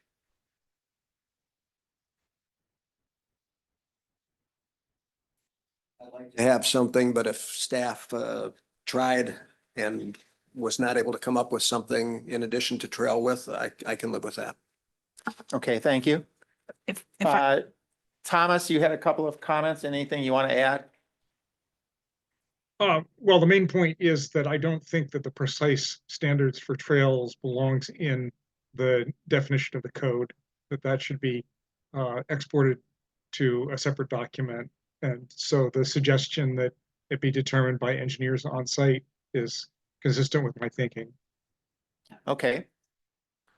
So with that, the suggestion is just to leave it at trail shall not exceed 8 feet in width, and let all the other concerns be handled by staff as appropriate or other documents in the future.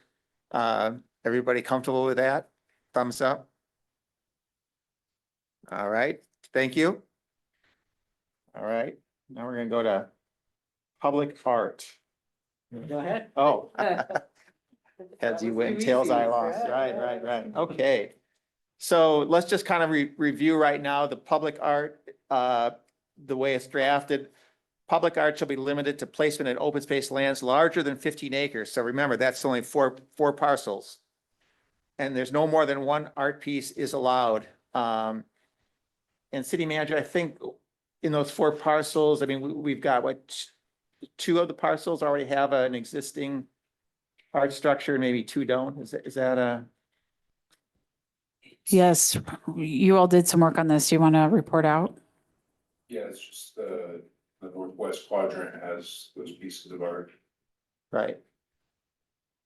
The mythical bird, the post, and then the park bench, which has the bird on it, which could be furnishing. Could be Right. Right, okay. So second, art pieces must be placed at the entrance or edge of open space lands. I think we talked about that last time. Public art must be culturally or historically relevant. Natural colors and materials shall be required.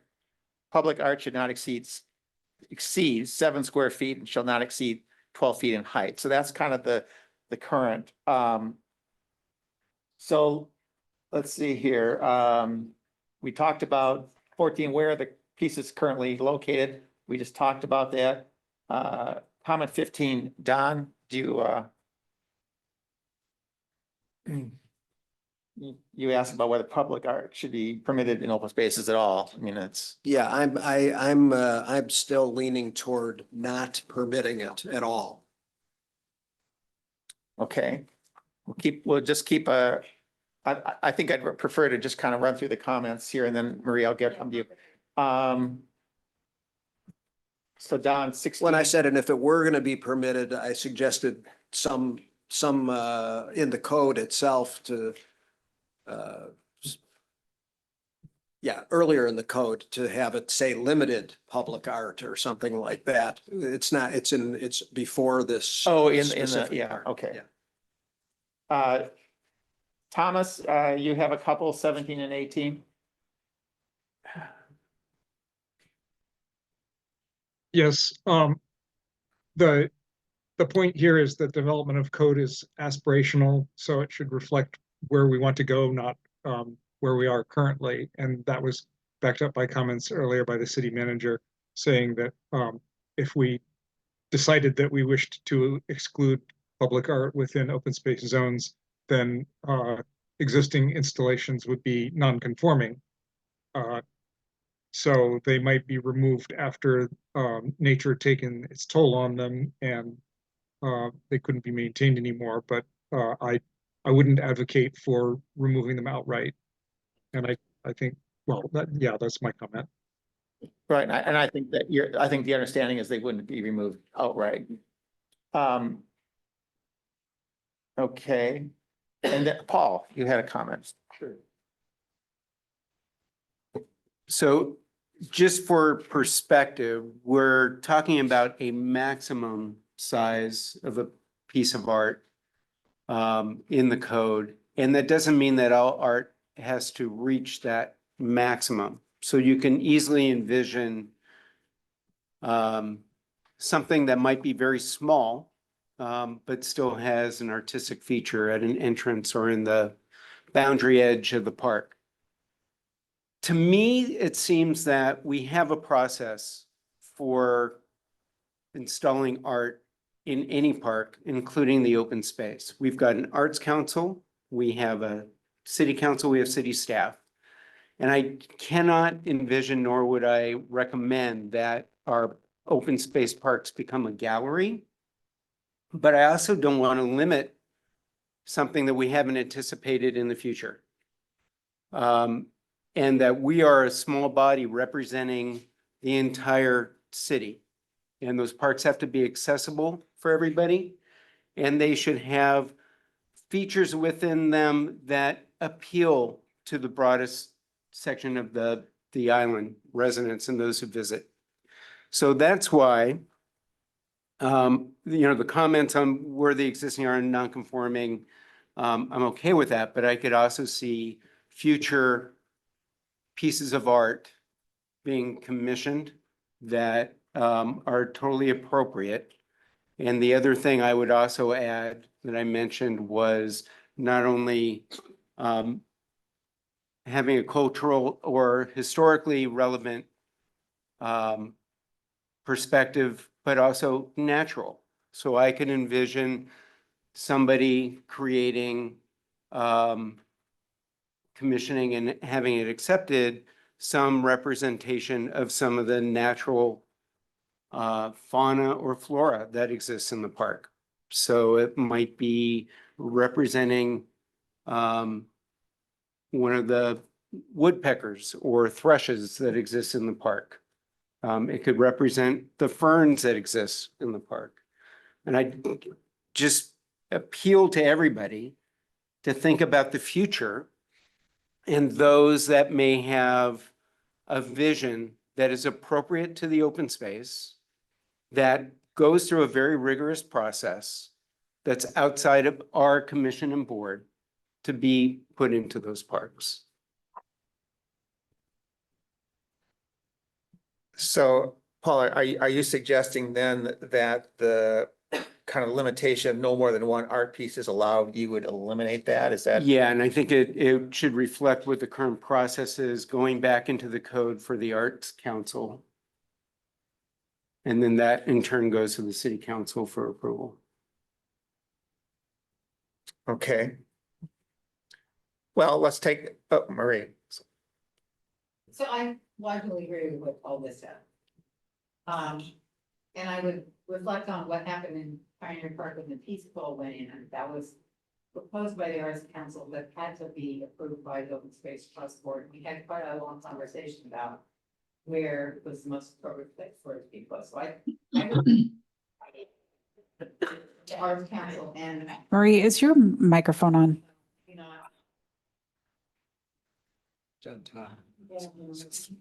All right, so the folks online didn't catch that. okay, so I'll start over. I largely agree with what Paul said. And I will reflect on what happened when the Peace Pole was put in Pioneer Park. It was a cooperative conversation between the Arts Council and the Open Space Trust Board. And it focused largely on not whether it should be there, but where it should be. And it was the board who decided where it would be. So I think that kind of cooperation needs to exist. I agree. I would not limit it to one piece per whatever, and I also wouldn't necessarily say 15 acres. And I'm not sure at all with number 5. If you look, I mean, 7 square feet by 12 is something tall and skinny. 7 square feet doesn't give you much space on the ground. And I went over and I measured the base of Mystic Bird, and it's a 60-inch circle, which is considerably larger than 7 square feet. So I think we need to revisit that. Commissioner Markson. Yeah, hi, Commissioner Markson. I totally appreciate the comments about, thinking of the future and the various layers of approvals and cooperation that would have to occur. But I think, in my view, if history tells us anything, it's that, development and encroachment will always continue, and they will always put pressure on open space areas.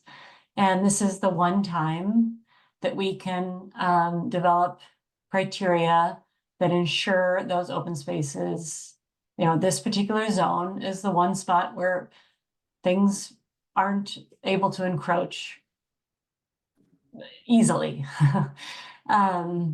So I am still in favor of not allowing public art in the open spaces. There's plenty of other types of zoned areas in which public art can exist. And anyway, that's my opinion. Thank you. Councilmember Reynolds. One of the things that troubles me about this section, and I'm not sure what the right solution is that we don't define art. And it's something that is incredibly hard to define if you try to do it. We all know it when we see it, we think, but we may not all agree.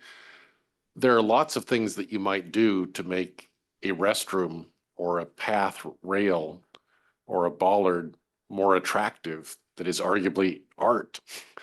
And I don't think you want to be in a position of banning efforts to make a restroom more attractive in your zoning requirements. So I would encourage you to be careful with that. Secondly, I'll make my again math geek hat on that I don't know what square feet requirements mean with a 3-dimensional shape. And so that restriction probably makes sense if you're talking about hanging a painting.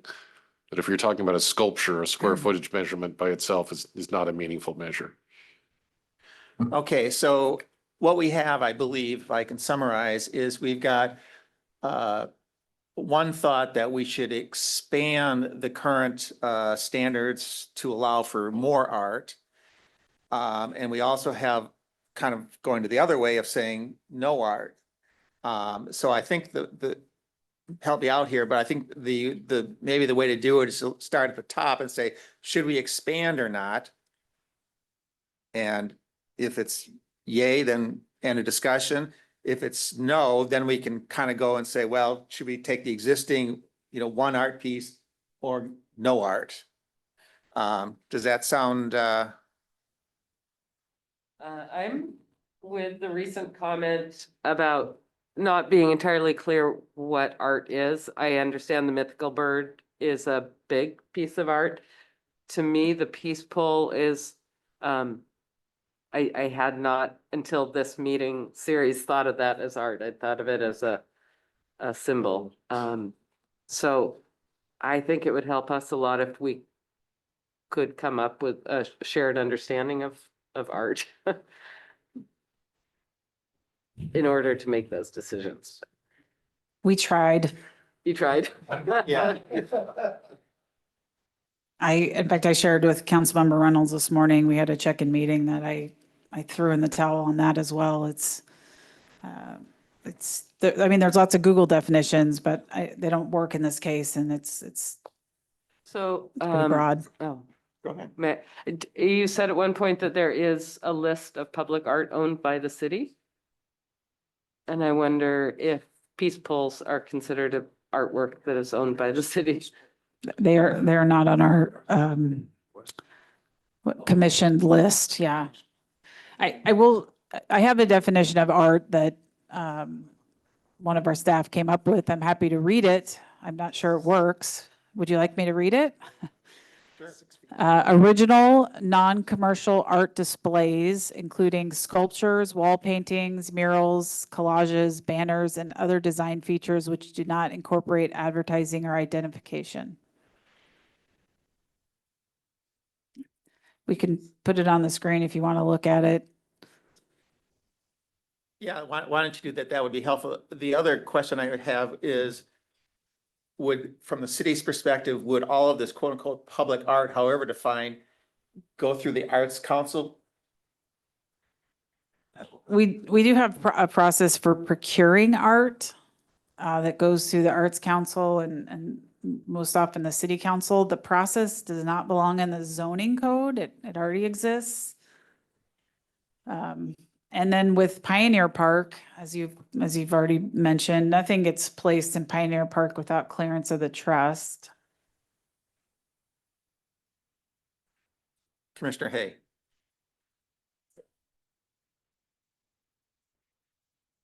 I find myself wondering where we're at with art in general, because I recall being split somewhat down the middle previously. I think that was 2 meetings ago. So I wonder where we're at now and if we even need to work on these definitions. Or if we, do we want to look at that first and then dive into what that art might look like, if that's the consensus? And maybe before you vote, let me just share one opinion here. We've been wrestling with this, and I know you guys have been split. This code language, it speaks to art pieces, standalone, and while I understand it, 3-dimensional measurements isn't reflected here. We kind of measured the mythical birds and got close. If it's taken out, it doesn't prohibit us from doing a fancy railing or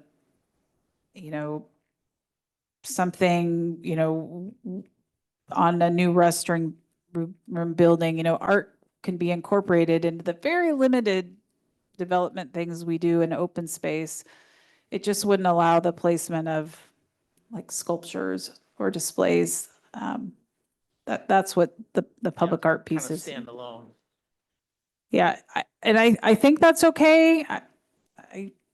I think that's okay. We have a lot of art in the city. You have a big park system. We have art throughout the park system at all of your city facilities, inside and out. But really, it's going to be up to you. Okay, so you can, again, I think, we could probably spend a lot of time on this definition. I think that I like the idea of it's kind of, in my head, my mind, it's something that's kind of standalone. It's not a railing or something that's kind of embellished with color or something like that, that somebody can say, oh, well, that has some artistic design to it or whatever.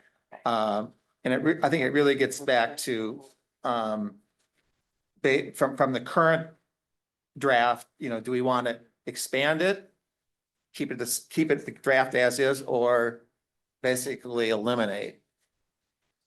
Because for right now, we're talking about, under the current definition, we're talking about basically 4 art pieces, given the 4 parcels. So it's not like it's a huge number. But to Commissioner Burstein and some of the others, there's a just thought that it should have some more possibilities. Supporting what Commissioner Hay said, I think at the very top level, do we keep public art or do we not? And then from there, we can decide what the next step is. How much, essentially? Yeah. Okay. Yeah, because if Okay. the consensus is no public art, then we don't have to discuss That's everything. The definition or otherwise. And if the consensus is let's go forward with that, then we've Yeah. got work. Okay, I mean, I think that sounds a reasonable approach. So on the table then would be thumbs up if you want no public art. Basically, public art is no longer a permitted use, essentially. And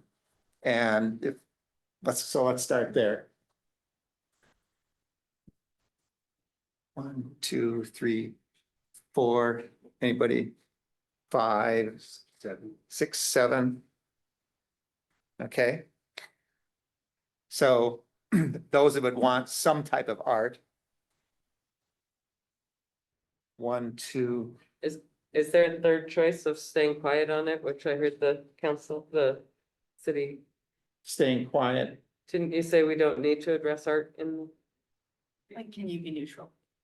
If it's not called out as a specific use, what that means is that no future art pieces would be allowed to be placed in open space areas. Your existing art pieces become non-conforming, but there's other things that you could potentially do that would still be artistic.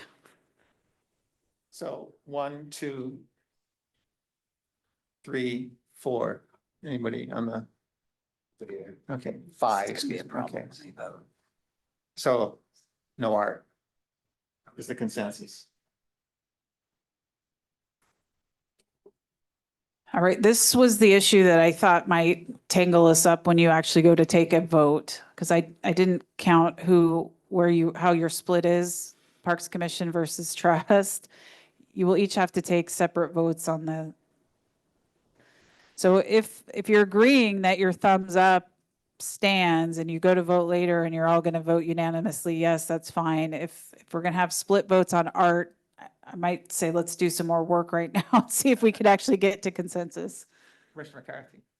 I feel a lot better about the whole art thing, knowing that this is separate from like bike racks or the, and those kinds of things, because to me, those can be artistic. And if that's not included, that still is incorporating artistic things into the public open spaces without adding specific pieces. So for me, that is still having art. It's just not having commission stuff Right. put in.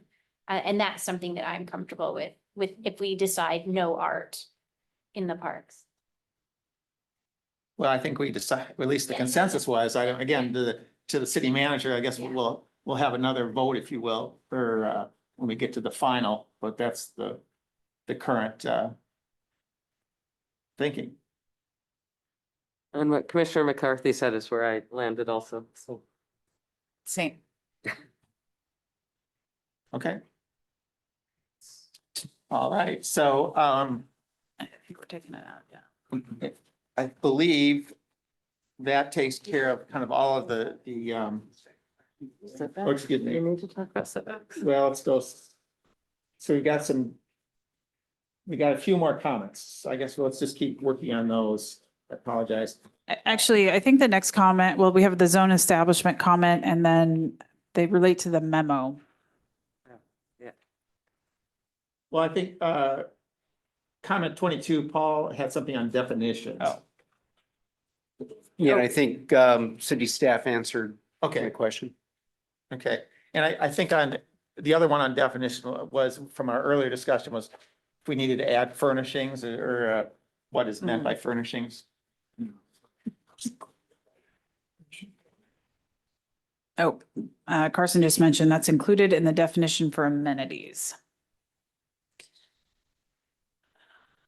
So here's what I am going to recommend.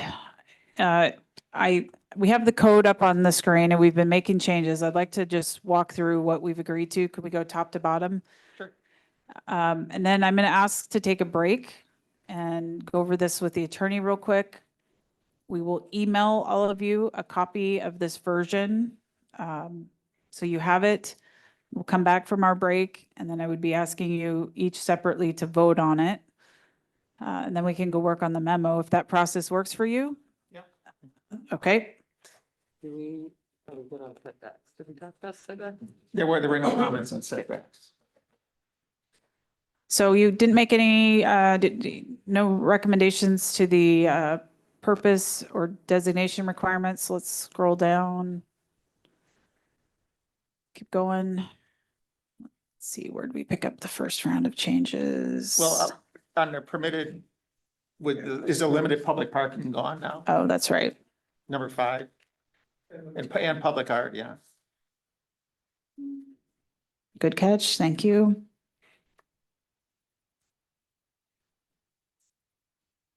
So under restrooms, we've changed it to 300 square feet. We've struck the height limit. We've struck out parking in its entirety.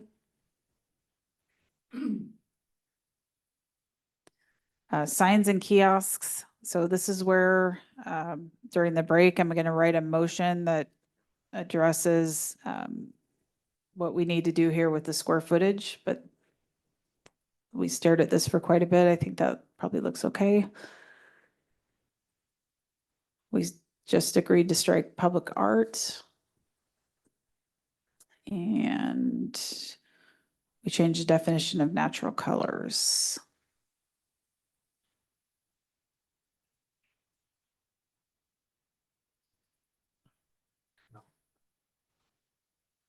Anything? Marie has a question, her hand up. Oh, sorry.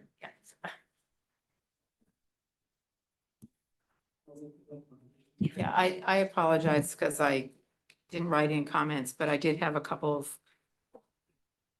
I mean, I'm on the uses. I'm still a little puzzled about habitat restoration as a use, and I guess my question would be, is responding to climate change restoration? Because we're definitely going to have to do that. Can you clarify, are we in the definitions? Where are we at? I'm sorry, I'm in the uses permitted. Okay.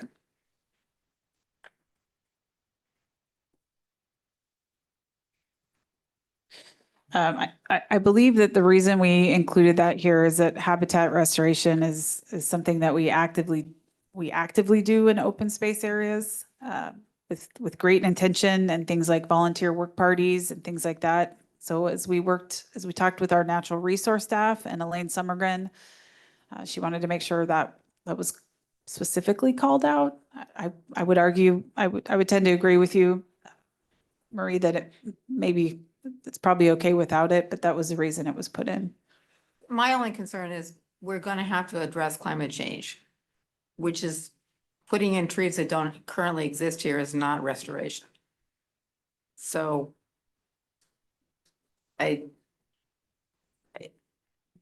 maybe we need to say habitat restoration or responding to climate change or something to say it's not just putting back what used to be here. I don't know if we have a definition of habit. Yeah. Well, in the purpose, we talk about preserve, protect, restore, and enhance. Yeah, I know that's in the purpose, but But I'm just saying, you could Yeah. use the word enhance again. yeah, no, I'd be fine with that. Because that's a more Yeah, broader. I just want to make sure it's something more than put back what used to be there. Yeah, well, Just say habitat enhancement and restoration. right. Yeah, Or perfect. restoration enhancement. And then just for sake of staff, would you like to, number 6, to say temporary use is compatible and authorized by the city manager or designee or otherwise sponsored by the city so that you don't need to get the city manager say it's okay to have a work party? I'll let you in on a secret. I usually don't, and I have a lot of designees. So, This is written pretty consistent with the way the rest of our code is written. Okay. It also, when we have an issue, that's when it usually floats all the way to my office to make a final call. okay. This is a nit in D. Oh, we got rid of parking, so that's not a problem. I'm done. Okay. So if I may, can we take a break until 7:10? All right. Thank you. Does that work? We are adjourned, or not adjourned, but we will return at 7:10. What's that, 10 minutes about? I think it's 6:50. Okay, we'll return in about 10 minutes, 7:10. Yeah, because these two.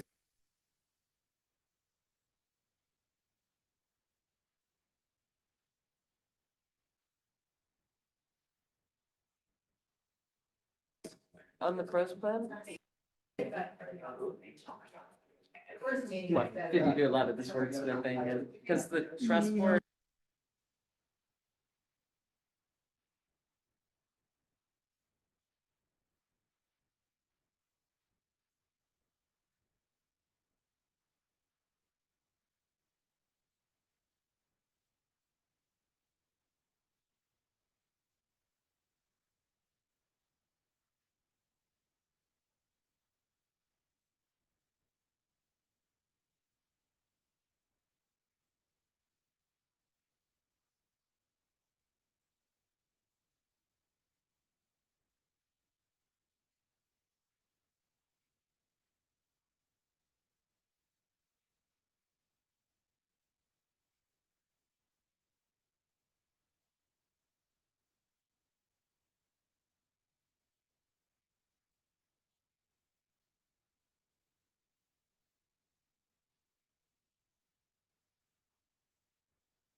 Yeah.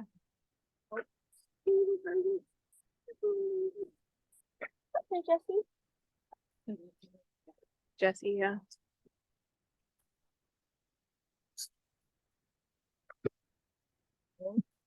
Uh, 9 or 10 weeks. Oh, okay.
Approved and it's online as well.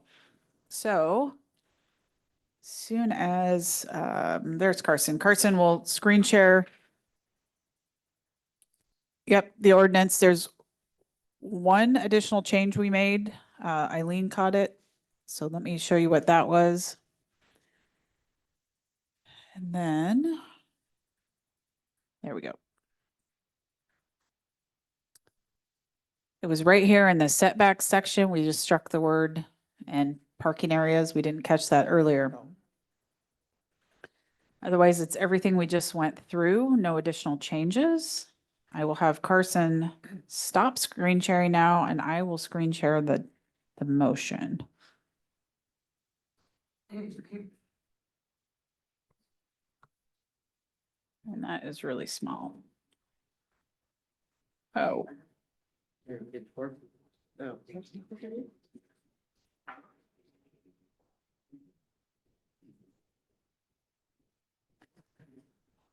Can you read that? The motion, the recommended motion will be to move to approve the draft zoning code in substantially the form presented, authorize the chairs to finalize the standards for signage and kiosks as discussed, and submit to the planning commission for consideration during the legislative review process. Since you are two separate boards, when you are ready to vote, we will have each chair call for a motion, a second, and then lead the voting process. Okay, we'll start with the Park and Recs Commission, commissioners. May I have a motion to approve the open space zone in substantially the form provided and submit to the planning commission for consideration during the legislative review process? Got a comment from. Oh, I'm sorry. The motion, I think, should say the open space zone. So that there isn't any later confusion about what this is. Right, I read that, but yeah, Okay. good. But thank you for catching that. Okay. Commissioners, could I have a motion? I so move. Commissioner Westberg moves. Is there a second? I'll second. Commissioner McCarthy seconds. So staff, will you call the roll? May I ask, Or, excuse me. may I ask a question? Discuss, sorry. So where does the handoff memo, Well, that'll be next. well, but when we're voting here, yes or no to submit to the planning commission, so there are a couple of things that are important to me, at least, regarding the memo. We're going to have that discussion right after you finish this voting, and then you'll be able to make changes and vote on that separately. Yeah, this is just the zoning code document. Okay. So we've had a motion and a second, and any additional comments from the PRC? Okay, commissioners, please turn on your microphones, and will city staff please conduct a roll call vote? Thank you, Chair. Commissioner Westberg, Aye. Vice Chair Burstein, Aye. Commissioner McCarthy, Aye. Chair Struck, Aye. Commissioner Cohen, Aye. Commissioner Hay, Aye. Commissioner Markson. Aye. Thank you, Chair. Trustees. May I have a motion to approve the open space zone in substantially the form provided and submit to the planning commission for consideration? I so move. Hey, great. Second. And I'm sorry, who was the motion from? Mercer. Thank you, Kara. Mhm.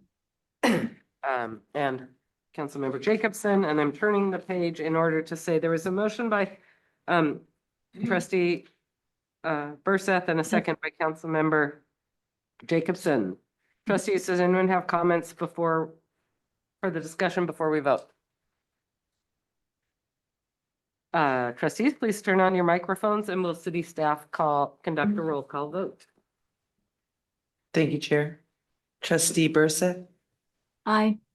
Vice Chair Atay, Aye. Council Liaison Jacobson, Aye. Chair Poor, Aye. Secretary Bender, Aye. Trustee Olson, Aye. Trustee Hildebrand. Aye. Thank you, Chair. Okay, now we, yes. Yes. Yep. Pat yourselves on the back. Thank you very much. Now let's go to the transmittal memo.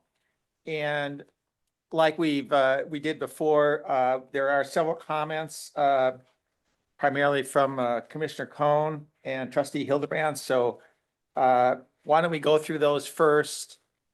And then we'll kind of, like we just did, we'll just then kind of run through the document and section by section real quickly. If there's any other additional thoughts or ideas, we can address them at that point, and then we could have just like we did, we'll have respective motions from the two bodies. So Don, what do you got? Can we reference Oh. this as page 18 of our packets?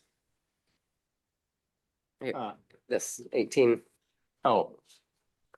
All right. I was looking at the matrix, perfect. but go ahead. Thank you.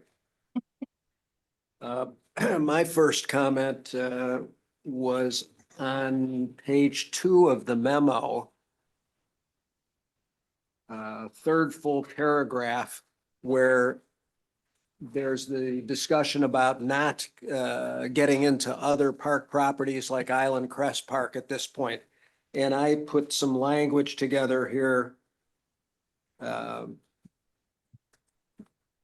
No disrespect to staff, but we're kind of taking your word for it that it's difficult and it's challenging to be able to do those, separate out those open space and non-open space kinds of things. And I put some language, again, I'm not wedded to the language, but I suggested language at the bottom of page 11 in the matrix. Some felt those areas should be addressed now, but staff provided input and recommendations regarding the challenge of delineating the open space area from the rest of the park under the timeline in which work is being developed. So those open space areas are not included in the new open space zone at this point. It seemed to me, at least I would have preferred that we deal with those, but I understand the time problems. And I'll take staff's word for it on that one, but I wanted to have something that made that a little clearer. Okay. Anybody else have any comments along Don's suggestion? If not, we can do a thumbs up. Again, it's just kind of providing, I think, a little bit more background on the issue.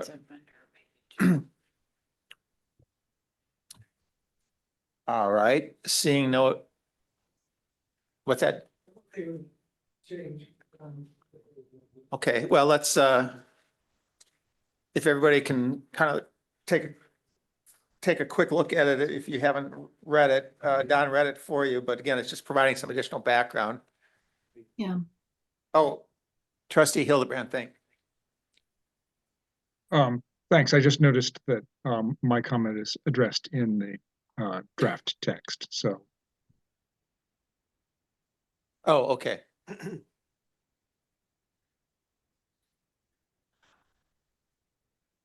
All right, can we see a thumbs up if you agree with Commissioner Cohen to add the language that he's suggesting in his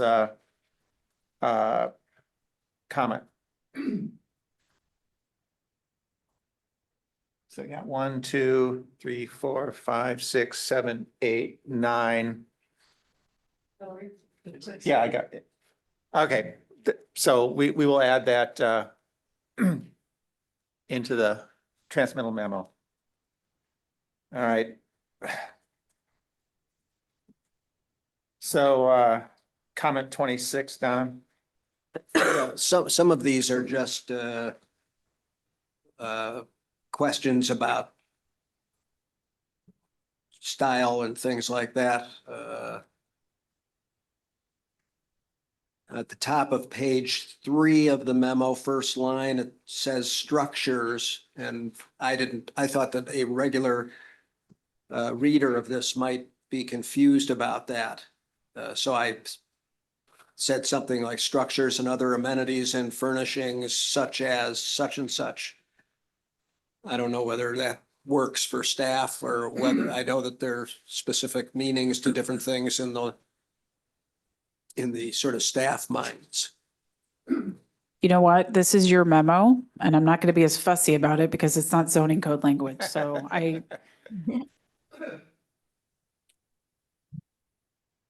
mean, some of those things don't read to me like structures, just reading it as a lay person.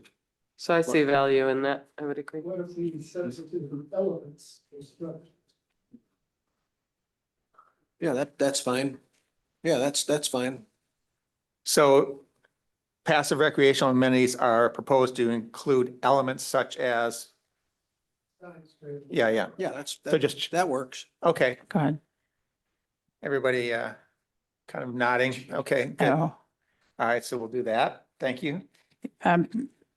maybe we pause for a minute. We need to stop screen sharing and bring it back up. Oh, Just a little technical hiccup here. All right.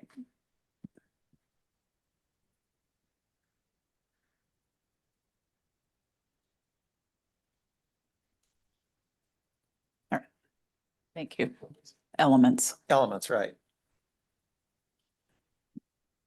Okay, So my next one, this is a small one, my number 27 is on page 4, right before development standards. I suggested starting a new paragraph with the last 2 sentences, further utilities will be allowed. I didn't think it was a little confusing to have utilities be in the same paragraph following right on the heels of wireless facilities when they are treated so differently. So, just a new paragraph there. yeah. yeah. Okay, anybody have an objection? Okay, I think we're good. All right, Don, you're on a roll. My number 28. This is on page 4 in the 3rd paragraph under development standards. Again, we have the word you get the furnishings. By the way, we have to delete parking areas from that sentence also. Yep. But I don't know, again, furnishings did we do something with that somewhere else already or not? Yeah. It was like racks, kiosks, and signs.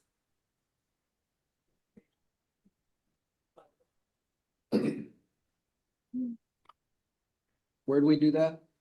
In the code? Well, it was in the definition of passive recreational amenities. It says structures, furnishings, or developments, but I don't believe we further identified furnishings other than it's a Well, again, passive. I don't feel strongly about this because we've talked about it a number of times, but somebody reading it might not know what we're talking about. You could say furnishings, parentheses, e.g., and then whatever Hillary or Jerry just said. I couldn't see who just mentioned the three things. Yeah, I had read it before to be kiosk signs and bike racks, but benches, benches also works. E.g. Well, if nobody really cares about it that much, I don't, it's not a do or die issue for me, but I just didn't think somebody would understand what that meant. Just I think this is intended to be a paraphrase, and so we could simply refer back to the section of the code, the proposed code, where we call out those amenities that are to have a zero setback.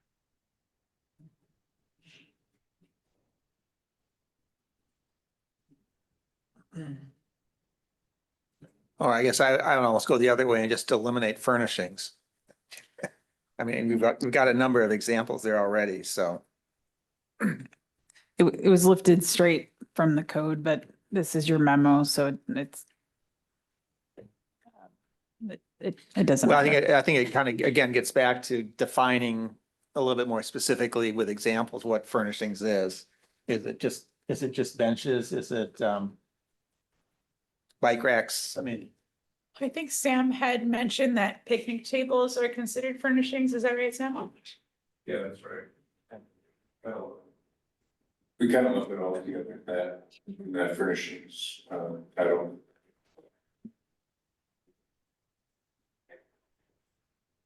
could we say something such as picnic tables and bike racks as an example? So leave it at that. I mean, to the extent it's defined, it's sort of buried in the definition of passive recreational amenities, and then you can't really tell whether it says structures, furnishings, or developments. Those collectively are signs, trails, restrooms, kiosks. It's a little convoluted. Yeah, it's a little circular. Yeah. You might just refer them to the definition of recreational amenities. Well, but I think it's a transmittal minimum. I don't think we should be kind of That's fine. just going. Okay. All right, we'll just leave it. Okay. Oh, sorry. Let's bear in mind that the planning commission has not spent the amount of time wrestling with all this stuff. Right. And so I think our mission should be to be over clear rather than under clear. So I, to the extent that that's the purpose of what Don has here, which I think it is, I'm all for, greasing the skids for these people. So such as picnic tables and bike racks? Yeah. Just leave it at that? That would be Well, good. There's Okay. language there now, and then would you add that? Oh, well, I don't consider kiosk signs and bike racks. Okay. Just put it. Picnic tables and bike Picnic racks are, tables, I think. yeah. Yeah. There you go. Okay. Sorry, Peter, I just wanted to jump in the middle Yeah. of Don's comments and say that we want to change the restrooms paragraph since we're on that paragraph as we're going down to 300 square feet and take out the height. Oh, right, yeah. Thank you. Let's see, my next comment was my number 30 on page 5, because my 29, we've already dealt with, although we've got to.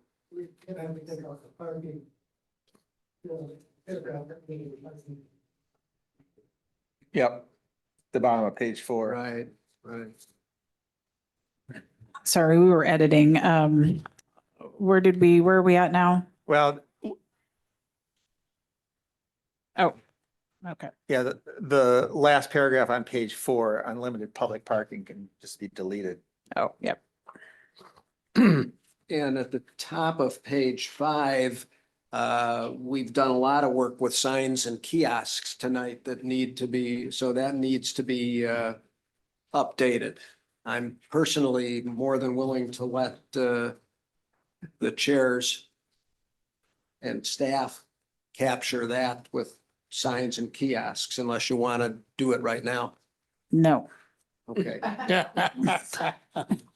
Then my next one was my number 30, number 30.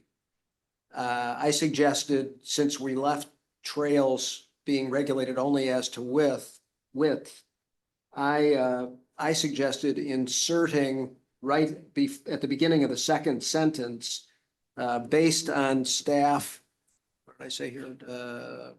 Based on staff input and recommendation, comma, then go into trail standards vary considerably based on the characteristics of the property. Again, that struck me as something that we're relying on the expertise of staff specifically to have made the decision.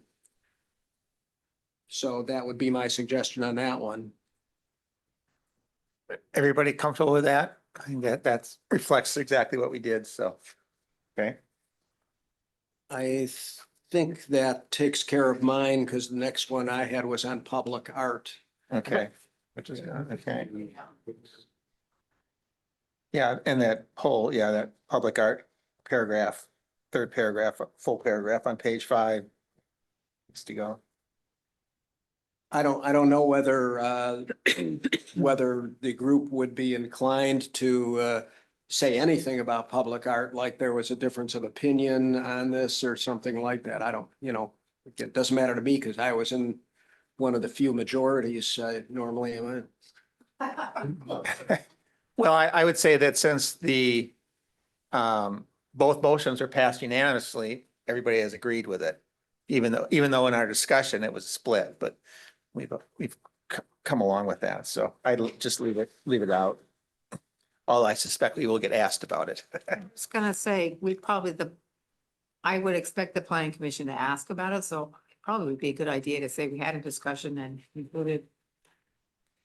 I will say it is a best practice to not flag split votes. You voted unanimously. If the discussion comes up, the chairs are going to be at the planning commission representing you. When this goes to council, you'll have 2 council members that can speak to that discussion, but it's not a best practice to call out ranges.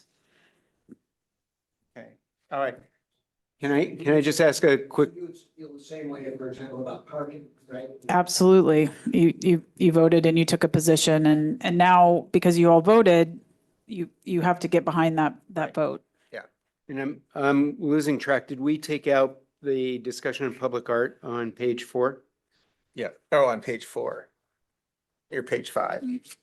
This is page 4 of the clean version. Oh, okay. Is it the one that says? Let me see. So Public it's art is proposed is. public art on an open space land is to be restricted to public facing boundary passing areas. That area, that passage. Okay. Oh, up here, okay. I think we also had something about parking on page 3 that needs to be removed. Yeah, I think between staff and the chairs, we'll have to scrub this for public art and parking references. I worked so hard on that section.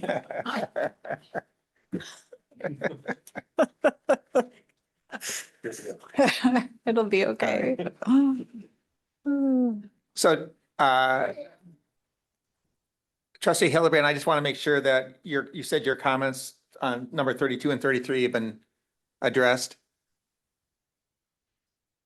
No, this is perhaps opening a new discussion, but I think the proposal that I would make is that if people agree, we should make the recommendation to city council at some future date to review the where there are rights of way that are contained within existing open spaces, or lands that are going to be designated as open space. And what what brought this to my attention is that I was looking at the plat maps, and Ellis Pond is basically right on top of two intersecting rights of way, according to the plat maps, and it would seem to make more sense to make all of that Ellis Pond area one contiguous piece of open space, rather than have four corners with these two rights of way going in between them, particularly since I pointed out that parking was available in the public right of way, and I don't want people parking in the middle of Ellis Pond. So in the spirit of not being able to, not having time really to review all of the open spaces that exist in developed parks and designating those as open space, perhaps we want to steer clear of the burden of having to reclassify these rights of way right away, but I'd still like it to be included in the recommendation that we make to council.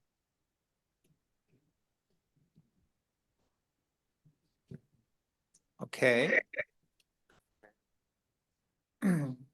I know we talked earlier about that was something that would be kind of carried forward. But I think what Thomas is suggesting is that we should memorialize that just for, I guess, for the record, so to speak. Yeah, and Ellis Pond is kind of a unique assemblage of parcels. So that's probably one of the more, it's got a lot going on, a lot of property boundary lines. So I think this would be something like, Allison or Eileen, what is there's a term we use for right away. It's not coming to me. Is it vacating the right of way? Is that what he's asking? Yeah, I was thinking, I was thinking about a right away vacation. Yeah. Gosh, you guys, sorry. Long day. This is Eileen Kiefer. Right-of-way vacation, I think, is the correct term. If you're eliminating right-of-way, then there is a set process by state law and city code on how to do that, and it would indeed be vacation of a right-of-way. Eileen, since we've got you, Mhm. I think the mission here is just to include in the memo that, unused right-of-way would, adjacent to open space, would at some point be evaluated for assemblage with an existing open space property or adjacent open space property. Can you say that with more brain cells than I just did? I think we could wordsmith that. If you give me a minute, I can try to work up something a little more eloquent than we could perhaps do verbally on the fly. If nothing else, I think we understand the theme of the request. So if you support it, we can work with the chairs to get that wording correct. Okay. Everybody, see a lot of heads nodding. Good. Okay. And that's consistent, I think, with our earlier discussions from a few meetings ago. So thank you for that, Thomas. Okay, that I believe takes care of all of the written comments that were submitted. I think now, maybe we should just go back through the memo just one last time and just see if anybody has any final comments. So again, on page 1, we start with the introduction. And then we go into the background. I'm assuming this is going to go quick since we've had a chance to. And again, we will make sure to clean it up in terms of the actions this evening. We've on page 2, what is the proposed open space? And then we get into the draft open space zone recommendations, which again, a lot of that is just lifted from the. Wait, so we're not. We go back, please, to many of the city's other park properties. Okay, so that there's no change here in there yet. So I want to know what we're looking at this for. Whatever some felt those areas should be addressed now, blah, blah, blah, blah, blah, blah, blah. Oh, we made that change. We just noted it in a comment. 25. What's that? Yeah, we have it right here. Oh, I see, okay. We didn't make the change yet. We just noted that it's gonna be made. Okay, I didn't know how we should be looking at this. Thank you. Yeah. So that-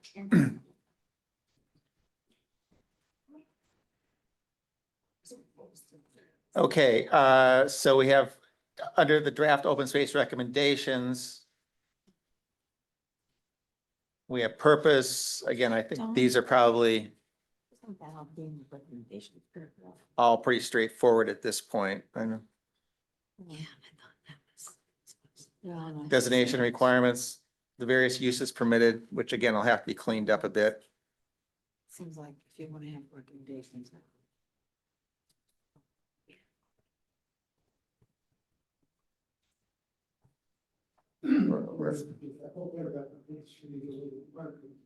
Right.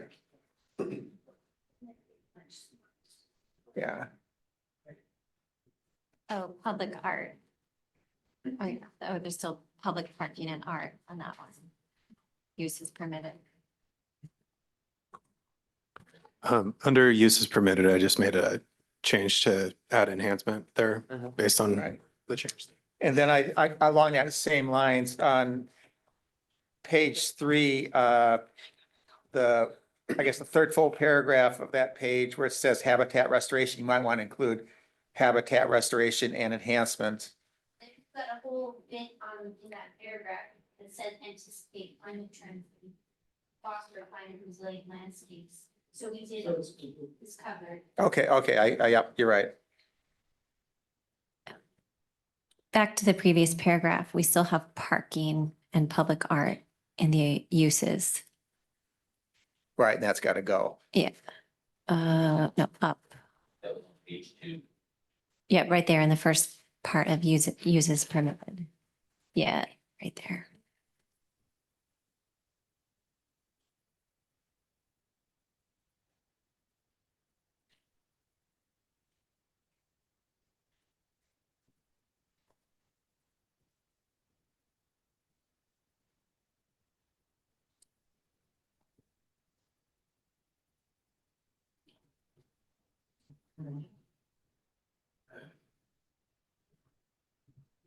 Okay. We're getting to the bottom of page 3.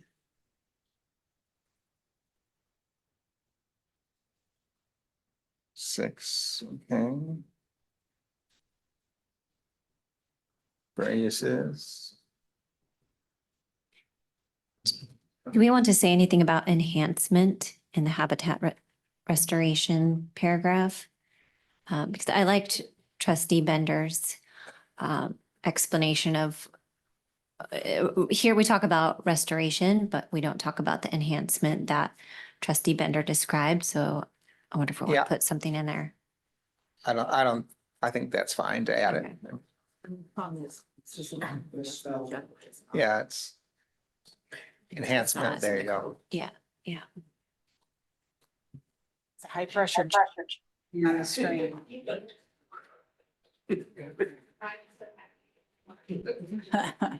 All right.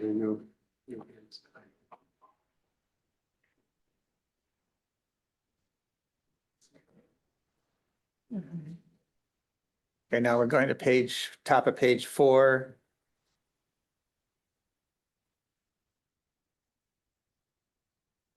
Okay, yeah, we've deleted the public art piece.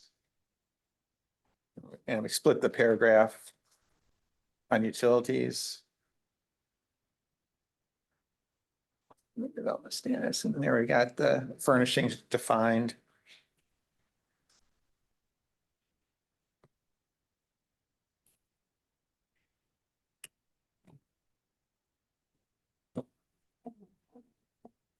Okay, now we're at top of page 5. So at the bottom of 4, we got all the, Yep, they dropped that. okay.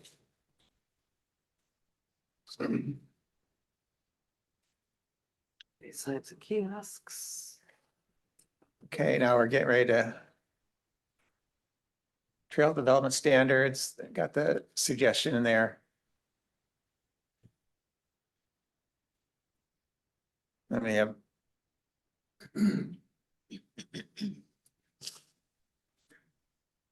So here's under additional recommendations, we've got open space lands and multi-use parks should be evaluated. City council may wish to evaluate the inclusion of privately owned open space land. City council, when considering future updates to the city's telecommunications code, should ensure the open space land is designated as the lowest priority. And then finally, the use of bicycles, including e-bikes and e-scooters, present environmental safety risks for the city's open space lands. City council should consider code and or park policy updates to designate areas where this type of equipment may be used.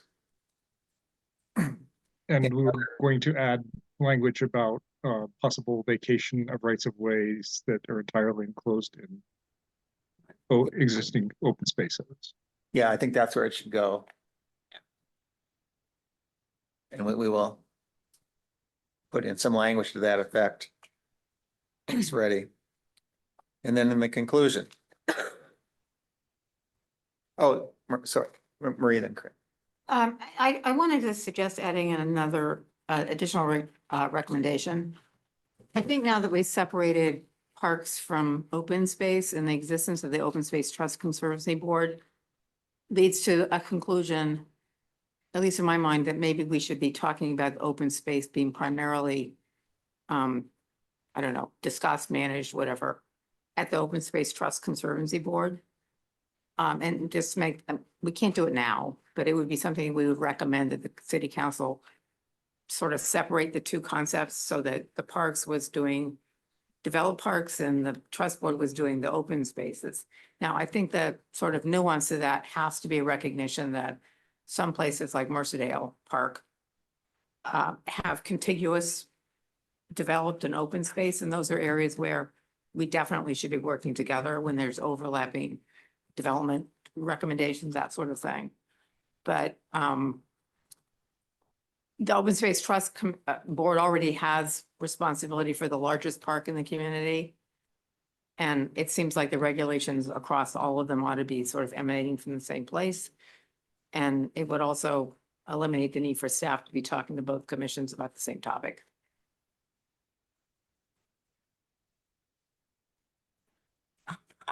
Commissioner Cohen.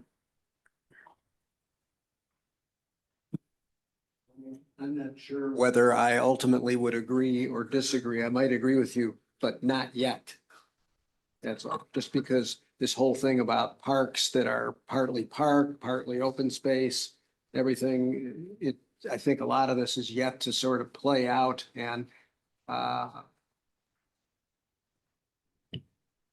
so I guess I'm not ready to make that recommendation that the council can, the planning commission and the council consider that. I mean, I'm not negative on it, but I'm not ready yet.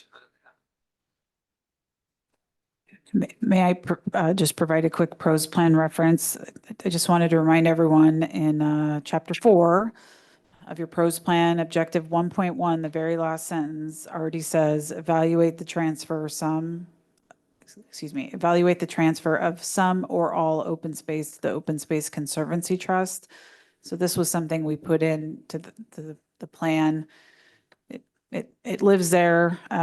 If you want to add it to your memo as something that you'd like considered for a future work plan, you could do that to, elevate it in priority for the council. But I wanted to make sure you knew it's there as an objective, a long-term objective.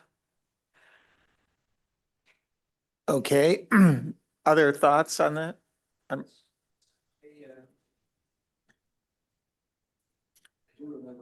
I see that as being somewhat different from what Marie was suggesting. And I guess I'm not ready just yet to have the Parks and Recreation Commission give up its role relating to open space. I may be at some point for all the reasons we've talked about, but I'm not there yet. Commissioner Westford? Yeah, I kind of agree with Don on that. Not, and again, when I was on the open space trust, we entertained that, a motion to that effect. And it didn't go anywhere. Times have changed and maybe it's appropriate to revisit that. But since we haven't had a chance as a collective group to discuss that and the ramifications and what, how that would all sort out, I would be reluctant to put it in this memo at this time. Yeah, and if I could, I would just add, I think that, you know, we are going to be talking about kind of the recreational parks here over the balance of the year. And I would wait kind of for that discussion to kind of understand the differences and so forth and kind of see where, you know, is there a natural break or not? So I think it's a point well taken, but I guess I'm not ready as yet either. So Councilmember Reynolds, did you have a comment earlier? I did on an unrelated topic earlier in the memo. Is now an okay time? Sure, yeah. If you go to the very top, please, Carson. Top of the memo? Perfect, Okay. yes. And I want to make clear, this is not to indicate any dissatisfaction with the memo, because I think you guys have all done great work and fully supportive. But I'm not a member of the Parks and Rec Commission, so I don't think I should be on that signature line that is listing the members of the commission. I'm a liaison to it. I'm happy to be listed separately or not listed at all, whatever suits your fancy, but Take him off the island. yes, Off the exactly. island. I think that's in contrast to Councilmember Jacobson, who is a member of the Conservancy Trust by our structure, but I disagree with. I think Craig's name should be up there and credit, and I think the one thing it does reflect is your participation. yeah, and I'd be happy to list it separately. Okay. This should not be listed as part of the Parks and Rec Commission. I'll let you guys worry about what you want. Yes, it's Nosy Badinsky. You can list me as, but I will use that again, that reference. All right, we will let the We'll figure that out. appropriate legal beagles figure that one out. But thank you, Craig. Okay, I think we are ready to vote on the transmittal memo. I know that, again, there's still going to be a few edits that are going to be made, but I think we've hit all the high points. I have a slightly revised motion for you. May I screen share? Sure.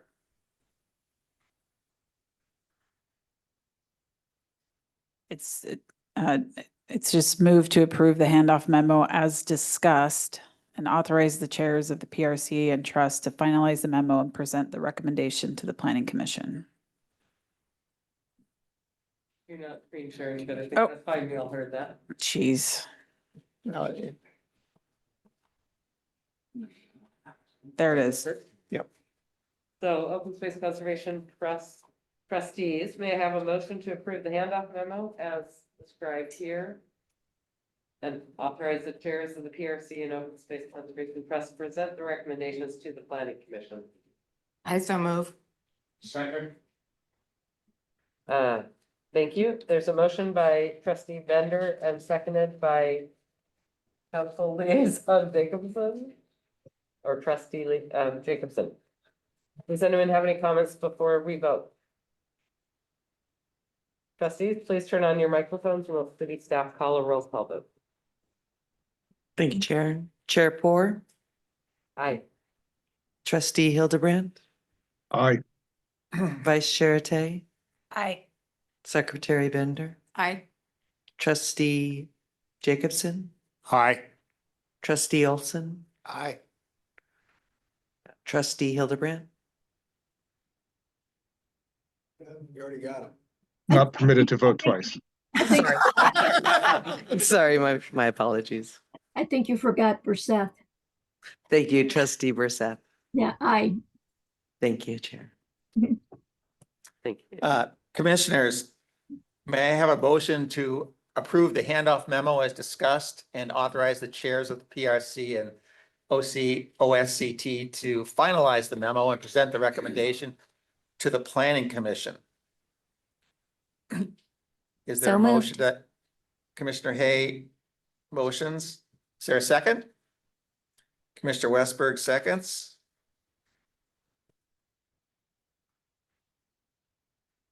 Any final comments before we vote? Seeing none. Commissioners, please turn on your microphones, and will the city staff please conduct a roll call vote? Thank you, Chair. Commissioner Markson, Aye. Commissioner Hay, Aye. Commissioner Cohen, Aye. Commissioner Westberg, Aye. Commissioner McCarthy, Aye. Vice Chair Burstein, Aye. Chair Struck. Aye. Thank you, Chair. Okay, I don't think there's a need for another joint meeting to accomplish what we set out to do tonight, so thank you for that, so. Cheers. All You right. want to go? Yep. talk to the next one? So, Commissioners, the next regular Parks and Recreation Commission meeting is scheduled for Thursday, May 2nd at 5 p.m. And the next regular Open Space Conservancy Trust meeting is Thursday, July 18th at 5 p.m. There being no other business to come before the OSCT and the Parks and Rec Commission, the time is now 8 p.m., 8:02, and the meeting is adjourned.